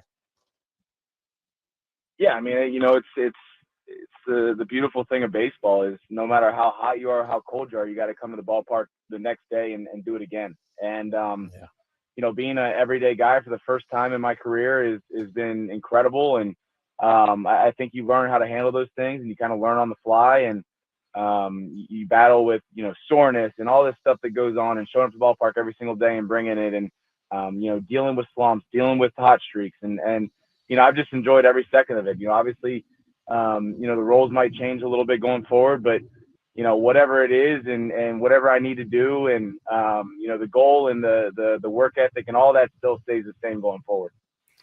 Gavin, you knew that you could come here and be a big contributor, and you told us that, and you had us believing. I imagine that everyone was confident in your ability, when they put you in the lineup opening day. But how much did it mean to you personally and in terms of feeling a part of things to get that home run on opening day? Just contribute right off the bat, kind of signal to everybody that, I'm going to be around to help this club this year. Yeah, that was I couldn't have scripted a better start. Obviously, that was about as cool as it gets. I hit a home run in the playoffs in 21, and that was about as close as, if not better, a feeling than I've ever had in my career. So that was just incredible. I mean, obviously playing in front of this home crowd and getting the first taste of it that day, and to be able to produce like that was a pretty special welcome to San Diego, to say the least. Gavin, obviously we got a chance to chat with your dad, Larry, out in Philadelphia. He was out on the field. And I imagine for him, as it was for my dad, watching you is probably much harder than it was for him to be on the field. How much has he enjoyed getting a chance to see your success and get to be an everyday player through most of this year so far? Yeah, you're 100% right. I mean, he stresses out more watching me than when he played, for sure. But he's thoroughly enjoyed it. He's thoroughly enjoyed watching the brand of baseball we play, the way we go about our business, and obviously being a contributing factor to that has made it enjoyable for him. He can't stand the West Coast time zone. He said he's losing a lot of sleep because of it, but he's thoroughly enjoying every second of it. Friday time, and time for our regular Friday visit. And today we bring in Gavin Sheets from the Padres as the Padres get set to start the three-game series tonight against the St. Louis Cardinals. Gavin Sheets last joined us at spring training. I don't know if you remember that particular interview, Gavin, sitting out there by the benches, but we were really impressed, and we really couldn't wait to see you play. But really at that time, I don't think anybody was totally expecting what has happened since that time, which is, you having a great season and, putting yourself squarely in the middle of what the Padres have accomplished this year. So congratulations to you, and just talk a little bit about, what this season has meant to you so far. Yeah, I think that obviously I do remember that the conversation we had out there, and completely different times. And I think that, kind of when I was talking to you then too, it was just, looking back at this off season, the things I wanted to accomplish, the places I wanted to go, and I wanted a new change of scenery where the excitement was there, and where the goal was to win a World Series. And I think, you look now, we're at August 1st, and at this point right now, I've matched some career highs, and I think that after we saw what happened yesterday, I think that the goal of winning a World Series is right in front of us. Yeah. Gavin Sheets joins us here, Padre outfielder, DH. He's kind of done a little bit of everything for the Pods. And Gavin, let's talk about the process, because we knew from having that conversation in spring training what your goals were, the things you kind of wanted to accomplish. But I know as you go through the season, you kind of have to be able to be flexible in how you are going to manage all of this. You've had times where you've been hot. You've cooled, gotten back hot. What has that process been like for you, sticking with it through some of the ups and downs you've had?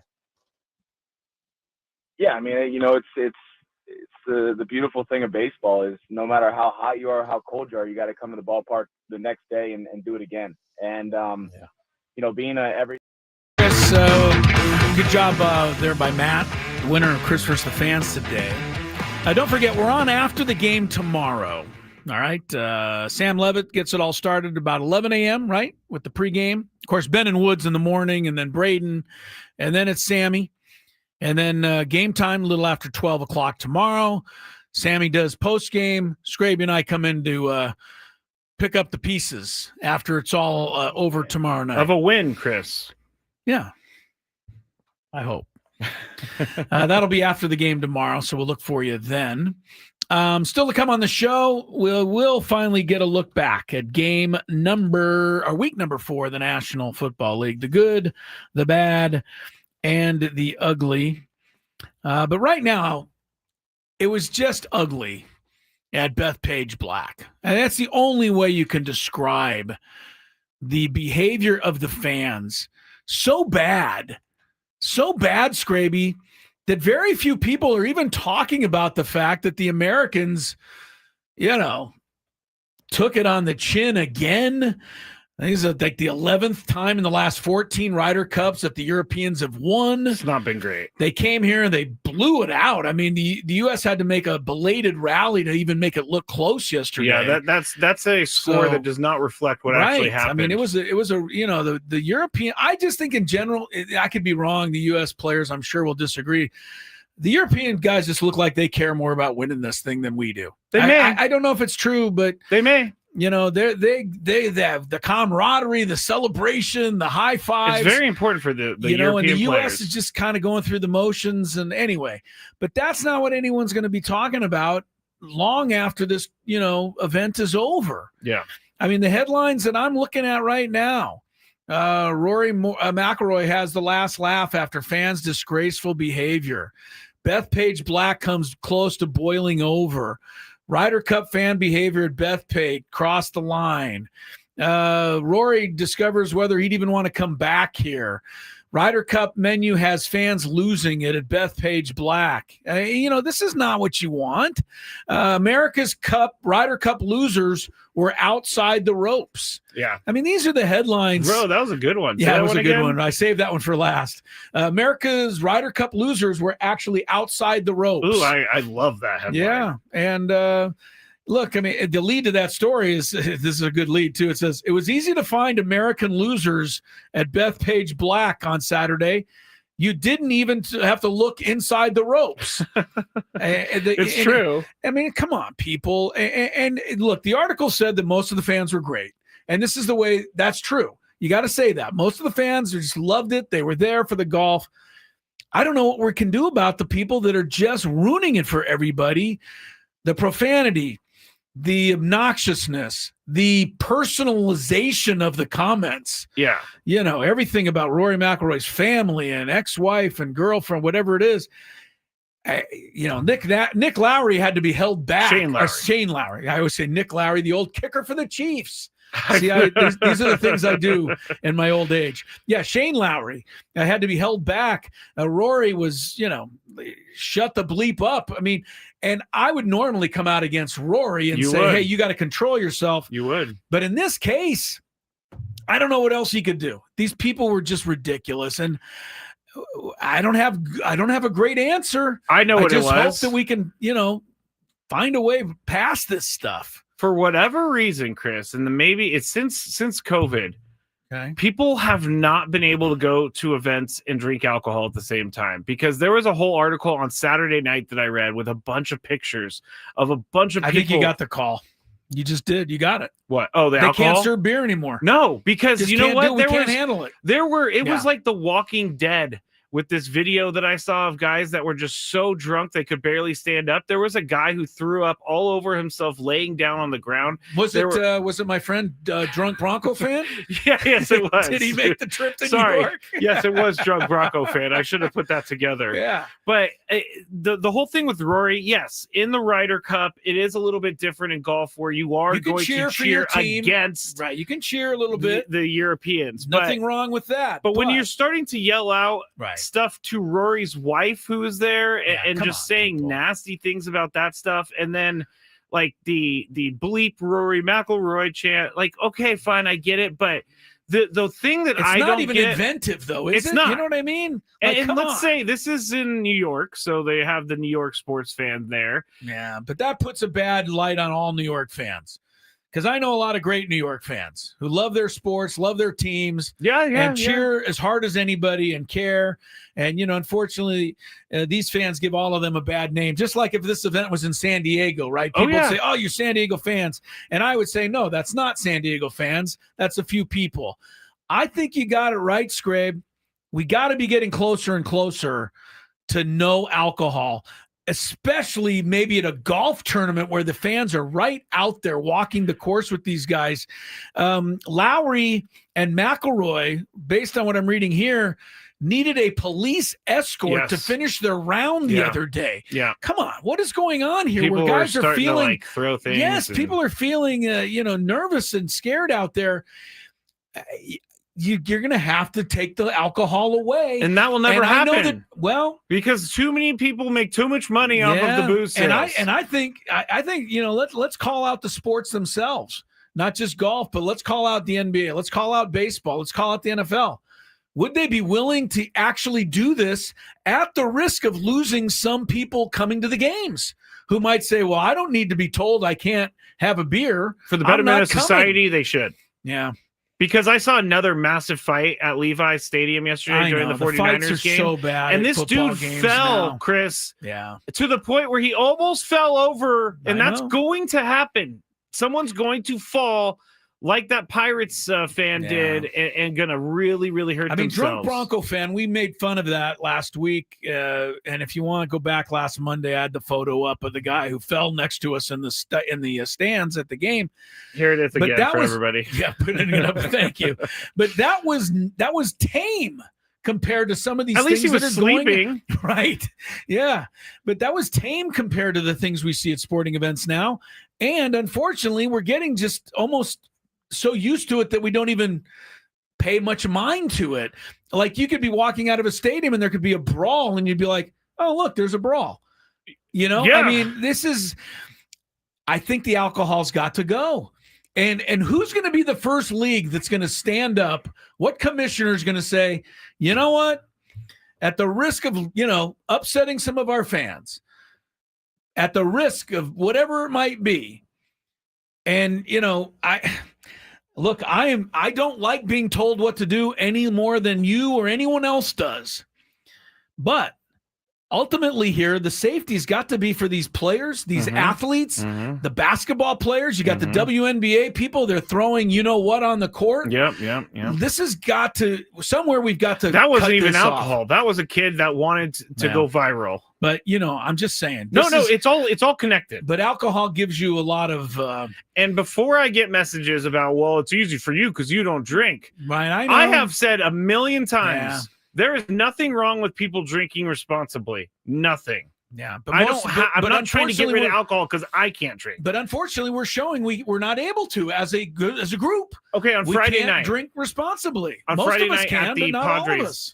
Padres game, we were sitting in our seats. 8th inning comes around. We're like thinking about leaving, but this drunk guy who wasn't sitting there comes and sits next to us and the people in our section, right? And was just being so annoying and just being like, "Let's go!"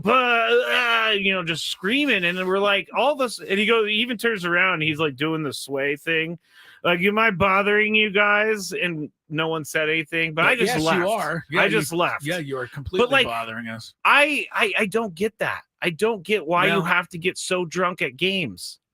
Yeah, it's fair for the people who say, hey, you guys, don't like to have a beer, you don't drink, but we like to have a beer. I get it. You can. You're right. Tell all those other people. You have right. Those people are wrecking it for you, not me. Not me either.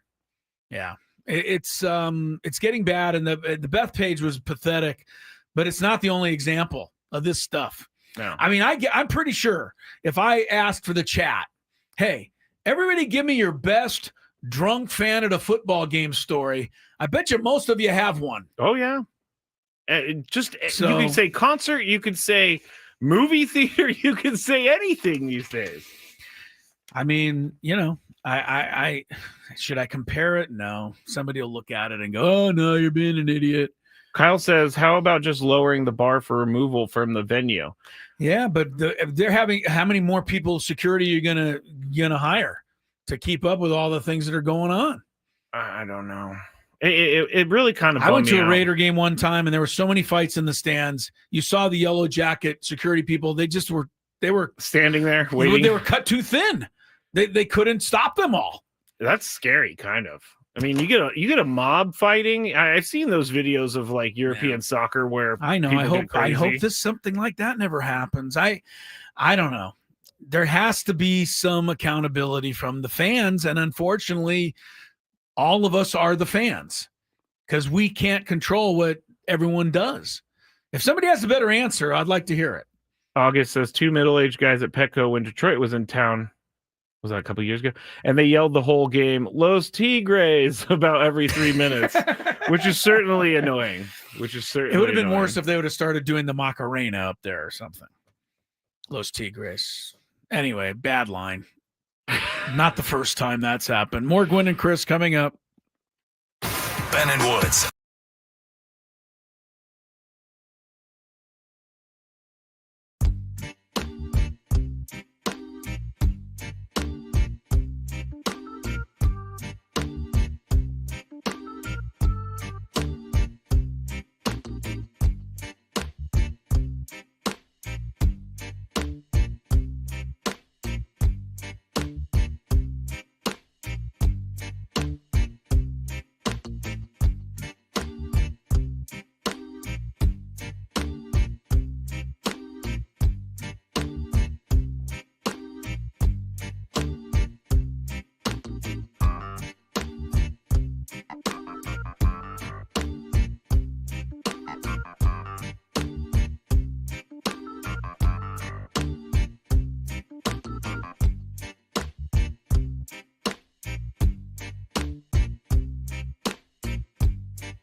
Time for our good, bad, and ugly. Week number 4 in the books for the National Football League. Scraby wanted me to remind everybody before we get started that this hour, 97.3 The Fan, brought to you by Staples. Yeah, they have that. Your local Staples also has hot deals and super low prices throughout the store on everything for your business. Right now at Staples, save up to $125. All of that off your print order. Exclusions apply. Visit staples.com/print for details. It ends November 1st. Plus, save even more with the Easy Rewards program at Staples. Scraby, let's check a little traffic, and then I want to hear some good, solid NFL music. Traffic. Oh, no. It's not there. It's not there. The traffic's not there. Can you fix your camera real quick? I will while you try to find the traffic. You can watch us on YouTube. Search 97.3 The Fan. Yeah. It's not ready yet, so we're going to have to do it in the middle or something. Dun, dun, dun, dun. Here we go, Chris. There we go. The National Football League. Rumbling, bumbling, and stumbling. Yeah, the whole thing. We are coming up on the Monday night game between Denver and Cincinnati. Coverage starts in about a half an hour. But here's the good from week 4. Start with Eagles. Battle of Unbeatens. The Super Bowl champs blocked a field goal for a touchdown for the second week in a row. It's kind of a good thing they did. Philly did not. Did you hear this, Grave? Jalen Hurts, second half yesterday, 0 for 8, no yards. That is crazy. That is crazy for an NFL team. But Philadelphia beat Tampa Bay in a battle of unbeatens. And it was the fake tush push. This is a brilliant play. I loved it. Oh, they took it up. Saquon Barkley, they fool everyone. He walks in. Touchdown, Philadelphia. Maybe that was why the play call was a little bit longer. It's like he was getting a few extra words out of his mouth.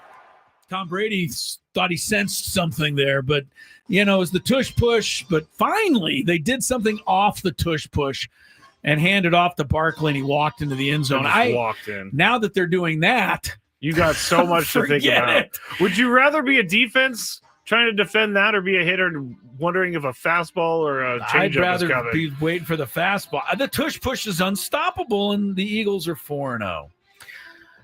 Buffalo. The last thing, Jalen Hurts he obviously played 4 games this year. He's only passed for over 200 yards once this season. Well, remember last year he was not even in the 2,000-yard club. That's crazy. But he gets it done. All right, Buffalo got it done. 31-19 over the Saints. The Bills are the only other unbeaten team left at 4-0, despite another lackluster performance. Look at it this way. Buffalo has 4 wins this season. 3 of them are over teams that haven't won a game yet. Oh. Including the Saints, who actually made it close. Shaheed back to Olave, throwing to Rattler, picked off!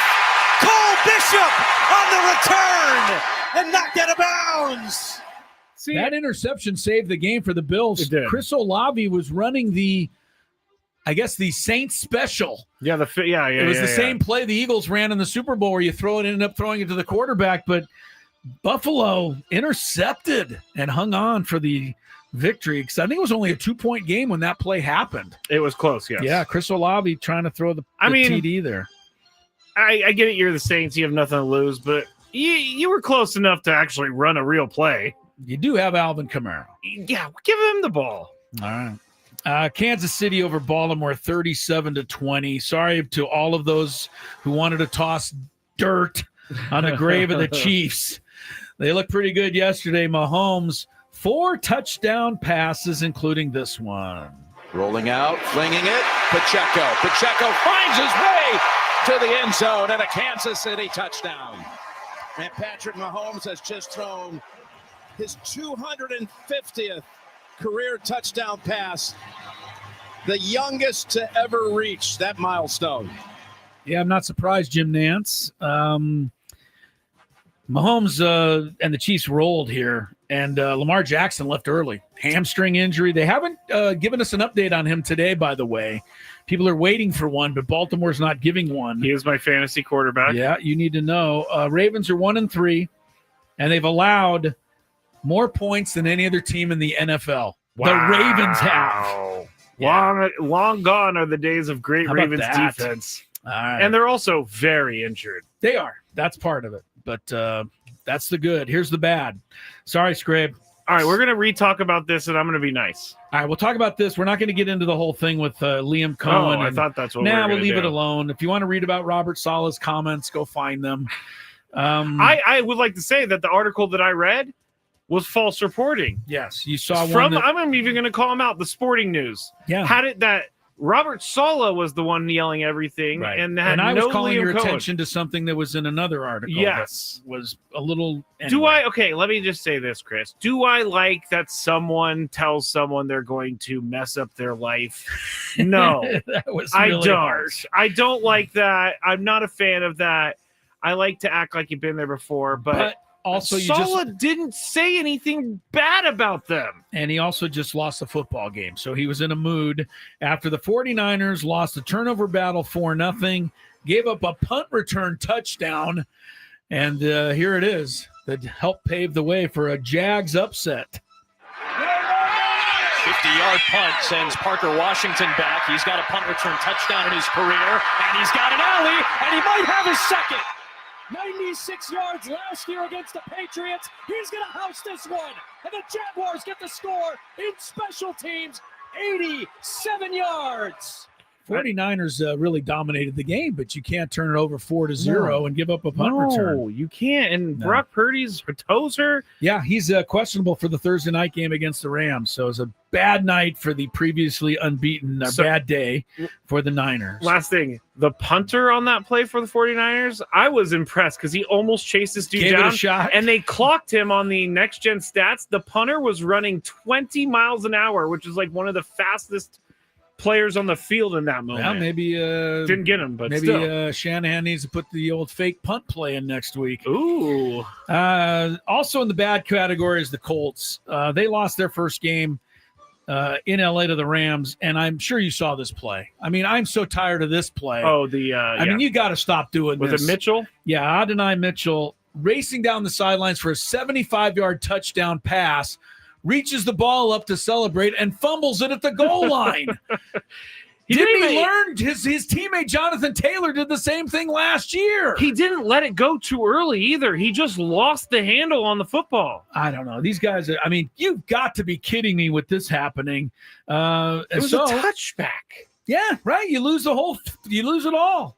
Rams end up winning it all on an 88-yard pass that Tutu Atwell hung on to. Oops, sorry. Hold on. Uh-oh. Tutu Atwell hung on to. Go, Tutu. Trying to start one here, and he's got Atwell all alone. Tutu Atwell, and it's 2-2 goodbye. One play, 88 yards.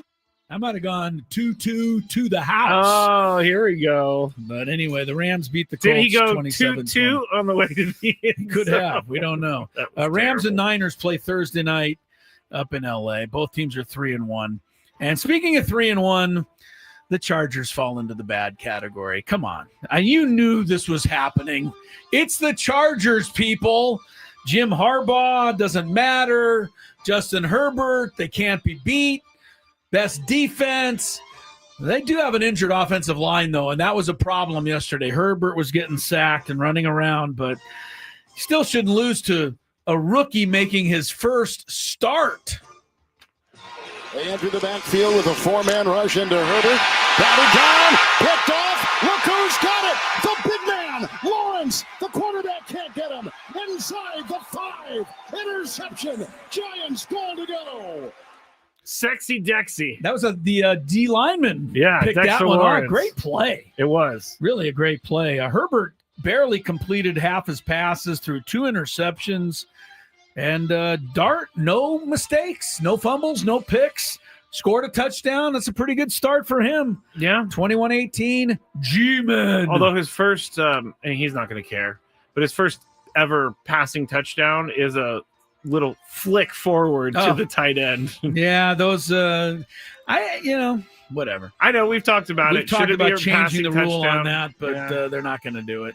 All right, that was bad for the Chargers, to be sure. We also lost some people in our survivor pool on that one, including Tony Gwynn Jr., by the way. Yeah. On to the ugly we go. And I know the score was 40-40, but ties are still ugly. They are. It was the second highest scoring tie in NFL history.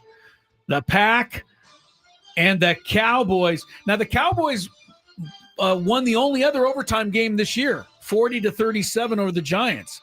This was the second overtime game of the year. And they scored 40 points. And it was 40-40 this time. Wow. George Pickens had a big one for Dallas. Dropping a lot of safeties in. There are going to be some chances down the field. That got rid of it. Here's Pickens inside the 10. Pickens to the goal line. He's in for the touchdown. Yeah, Mike Tirico pretty pleased with that. Romeo Doubs had 3 TDs for the Pack. Thank goodness I was not playing against him. Nah, he's on my bench, unfortunately, this week, and he'd probably stay there, too. It was really a bad night, I thought, for Micah Parsons. So they kept showing him over and over and over again. They made it all about him. They made it all about him. He had 3 tackles, 1 sack for 0 yardage, so it was barely even a sack. And his defense was just destroyed. Yeah. 436 yards, 5 touchdowns. Green Bay didn't force a turnover. It was a bad day all the way around. The Pack was lucky to get a tie, 40-40. When you're done, I want to play something that Jerry Jones said after the game, because I think he may not be too far off. Jared? Yeah, All right. Jerry Jones. We'll finish up the ugly, though. Number 2 on the list, the Titans. Are you serious? 26 rock at the hands of the previously winless Texans. Cam Ward, 10 for 26. That's hard to do, even if you're a rookie quarterback in the NFL. Only 175 yards of offense. I think Cam Ward said, keeping it real. Can I say ASS? No. He said, okay, here's what he said. Keeping it real, we... And then, yeah, you could say it. Yeah, we ass. That's what Cam Ward said about his own team. All right. Yeah, he's pretty right, I must say. He is. He's not wrong. 26-0. Do you think Brian Schottenheimer's just waiting until he gets fired? What, in Dallas? I'm sorry. Who's the Tennessee? I don't know who the guy is. No, he's a former head coach. Callahan. He got into it with a writer yesterday. Writer asked a leading question, something to do with the fact that Callahan said we're going to be a tough team. We're going to stay in there and fight for 60 minutes or something. And this reporter goes, does your team look like a team that's fighting for 60 minutes? Callahan said, I know what you're trying to do there, but I'm going to compose myself before I say something I shouldn't. He's learning because he went off last year. He was ticked off. Finally, in the ugly category, I had to put this in for fun, but the Dolphins and Jets are playing right now. I don't know what's happening, but I'm sure it's ugly. The first Monday night game. I'm going to check, but I'm not going to give you any winless teams. I'm just not going to give you any indication. Thank you. Dolphins have already been outscored by 41 points this season, and neither of these two teams has yet to force a turnover. Although I will say their black uniforms. That's what Tony said. Tony really good. Tony wrote me a note. He said, I don't know how your team's going to play tonight, but your unis look great. Yeah. So I'm looking forward to seeing the new Dolphin black. What are they? The rivalry uniforms. Yes, they look really cool. All right. That's good. All right. There's our good, bad, and ugly for week 4. And good job. Thank you, Scraby, putting all that highlight stuff together there. Now, what did Jared have to say? Let's talk about Jared Jones. Because obviously he was asked about Micah Parsons last night. And this is what he told reporters after the game. And I don't know that he's too far off, but here is Jared. It's very simple. Right. Dak was indispensable in my mind. Right. And so, yes. And Micah wasn't. So he said Dak was indispensable in my mind and Micah wasn't. And I don't think he's that far off. Also, you can say whatever negatives you want about Dak, and he deserves a lot of the negatives. Yeah, he was really good last night. I'm sorry. That's a good defense, and he carved them up with no problem without his best receiver. Yeah. So he played a great game. Like I said, I thought the Packers were a little lucky to get a tie out of that. 40-40. Dallas has had a 40-37 game and a 40-40 game. And I believe I read today that Dallas is number 1 in yardage and number 32 last in yardage allowed this year. So, wow, that is yeah. Wow, you're not going to win many games. They're certainly like that. missing Micah Parsons on that defense to a certain extent. The ties are always so weird because as they're walking off the field, They don't know players what to have do. no idea. Nobody knows what to do. The Like, coach doesn't know what to do, and nobody wants a tie. But did you see the very end? The Packers threw a pass into the end zone. And, I mean, that was the hometown clock. Yeah. Somehow it stopped with 1 second. I have All they had to no do was idea. let that run for another tick, and the game would have been over. I have no idea how that happened. No kidding. And they didn't really show it. You know, It was like very quickly moved. They moved on from it very quick. If I was the Dallas clock guy, I might have been a little slower on that move there. I don't know. Yeah, I mean, although I think the NFL puts its own people in for clock. They do. You can't just have like Joe from the Dallas liquor store to come down and run the clock. That would be really. Oh, yep. I think game's over. We win. Yeah, but the Packers were lucky. There was 1 second left to kick that tying field goal. Last NFL story, because you'll probably hear about it. Ben Johnson, Bears coach, halftime interview with the sideline reporter. I have it right here if you want to hear it. Kinkabala. Yeah. You have the interview? I do. All right, let's hear what happened. Ben Johnson apologized for this today.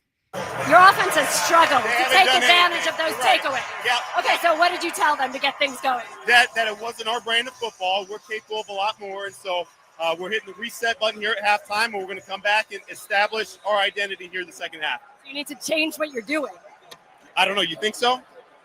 We're going to do just fine. Thank you. Awkward. A little awkward. It wasn't as bad as I thought, though. I mean, you could almost say he was just kidding around a little bit. You didn't see his look. Okay, so he gave his a look was like, okay, yeah, like you think threatening. So? Yeah, okay, a threatening look. Ben not Johnson, a threatening look, but a stern look. Okay, well, he apologized, said, "I'll do better." In the moment, I didn't really think much of it, but I was in game mode. Here's my only defense for Ben Johnson: these interviews got to go away. They're pretty They stupid. just waste everyone's time, and no coach losing a football game wants to do them. And on top of that, no sideline reporter wants to do them either. Yeah, it's true. So stop it. It's true. We don't need to hear from the coach. We don't even want to. All right. I think you're right on that. Yeah, all right. We got a quick segment to finish up, and then it's on to Monday Night Football. Gwynn and Chris.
here on Gwynn and Chris, although it's only the happy 10 minutes today. We're getting ready to send you to the Monday Nighter between the Bengals and the Broncos. The happy 10 minutes today, though, brought to you by GL Pool, swimming pool experts, trusted by thousands of San Diegans since 2006. And the Padres firing their way into the postseason. This is the old read. Sorry, Scrape. So I'm doing my best. No, this is a me problem. That's okay. Anyway, Chris is actually being nice to me because I've been so crazy you've been today. in the mood today. Anyway, we love GL Pools. I've been doing it since I got it. 2006. You want to read it right? Just so they're happy. Yes, of course. We like to keep them happy. Yes, and they've been great to us all season long. Happy Hour is brought to you by GL Pools, the swimming pool experts trusted by thousands of San Diegans since 2006. Padres are still going strong this season, and your pool should be too. Don't let algae or broken equipment bench your backyard fun. Call GL Pools and mention radio for a free month of pool service. Yeah, that's a good deal right there. It is. All right. Don't forget, tomorrow you're on your own, but Game 2 Wednesday, Ben and Woods, Braden show, our show, watch party. It's at Park 101 in Carlsbad. Game 2 that gets underway at noon on Wednesday. So make sure you're there with us. Park 101, bi-level sports bar with roof, top, deck, and huge screens. North County's best barbecue, craft cocktails, and we're going to be giving away autographed baseballs, all presented by Estrella Jalisco Light Mexican Lager. Wednesday, Park 101. It's at 3040 Carlsbad Boulevard in Carlsbad Village. I don't even know if you have to give addresses anymore, right? You do, but people can just type in Park 101, and then they'll get the directions right to it. Yeah, you know what? You can, but in this case, in cases like this, I personally do like to have the address. Like to have the actual just so I can throw it in there and know I'm actually going to the right location. Okay. Well, we're going to be there tomorrow. Like I said, we're on after the game, Scraby and I. Tony will be with us from Chicago after the game tomorrow. Post-game show. There's no way I can go into this series, Padres Cubs, without thinking back 41 years. I can't even believe it's been 41 years. It's been a while since I got to use share. 41 years ago. Man, I remember it like it's really not that long ago. But the Padres made their first ever trip to the postseason. And wouldn't you know, it was Wrigley Field for Game 1 of the 1984 National League Championship Series. The game was played on October 2nd, 1984. It was 65 degrees at start of the game. Field conditions were unknown, according to Baseball Reference. It doesn't know. They didn't know. Okay. But it was the longest day maybe in Padres history. Alan Wiggins led off. He flied to center. Some guy named Tony Gwynn came up. He lined out and would end up going 0 for 4 in his very first playoff game. Steve Garvey struck out.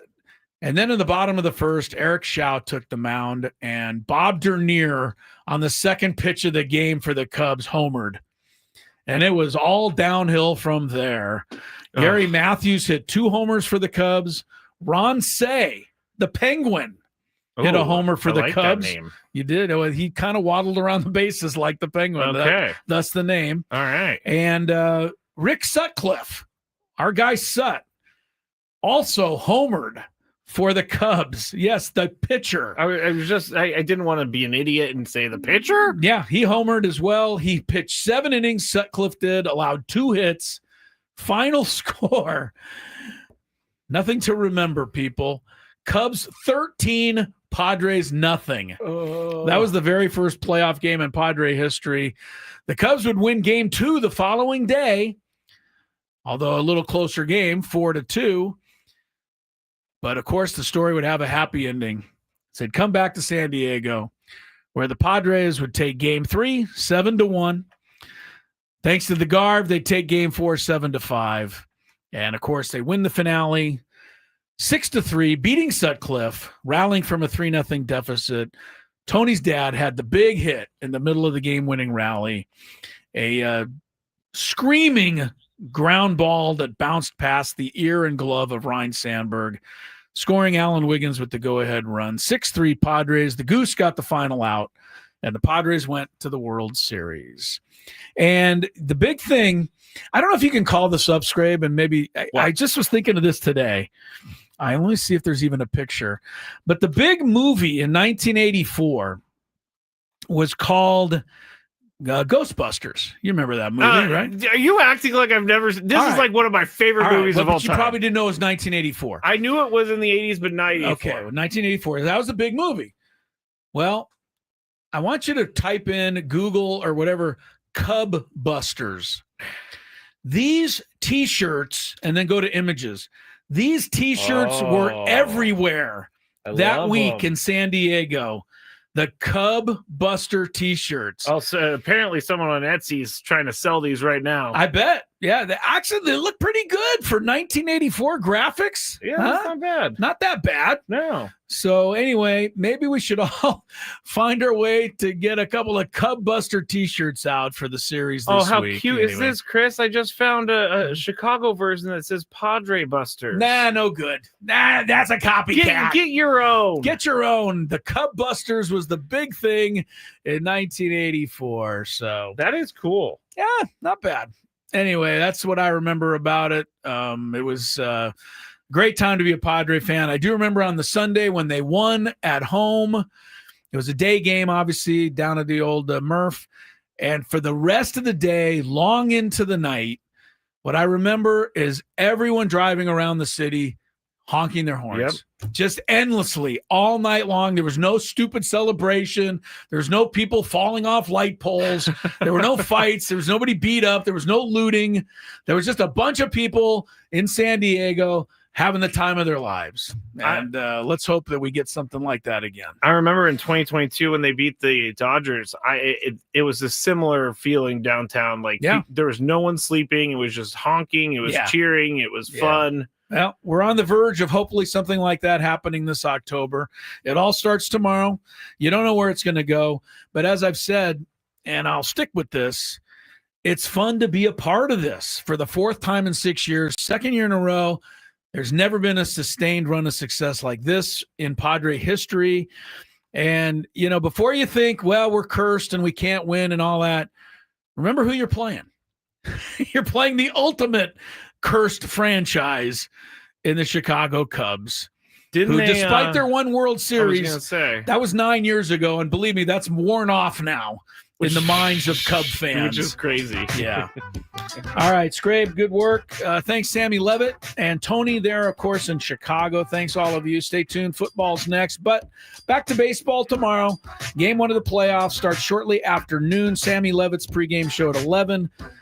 And then the game. Then after the game, Sam will post-game it.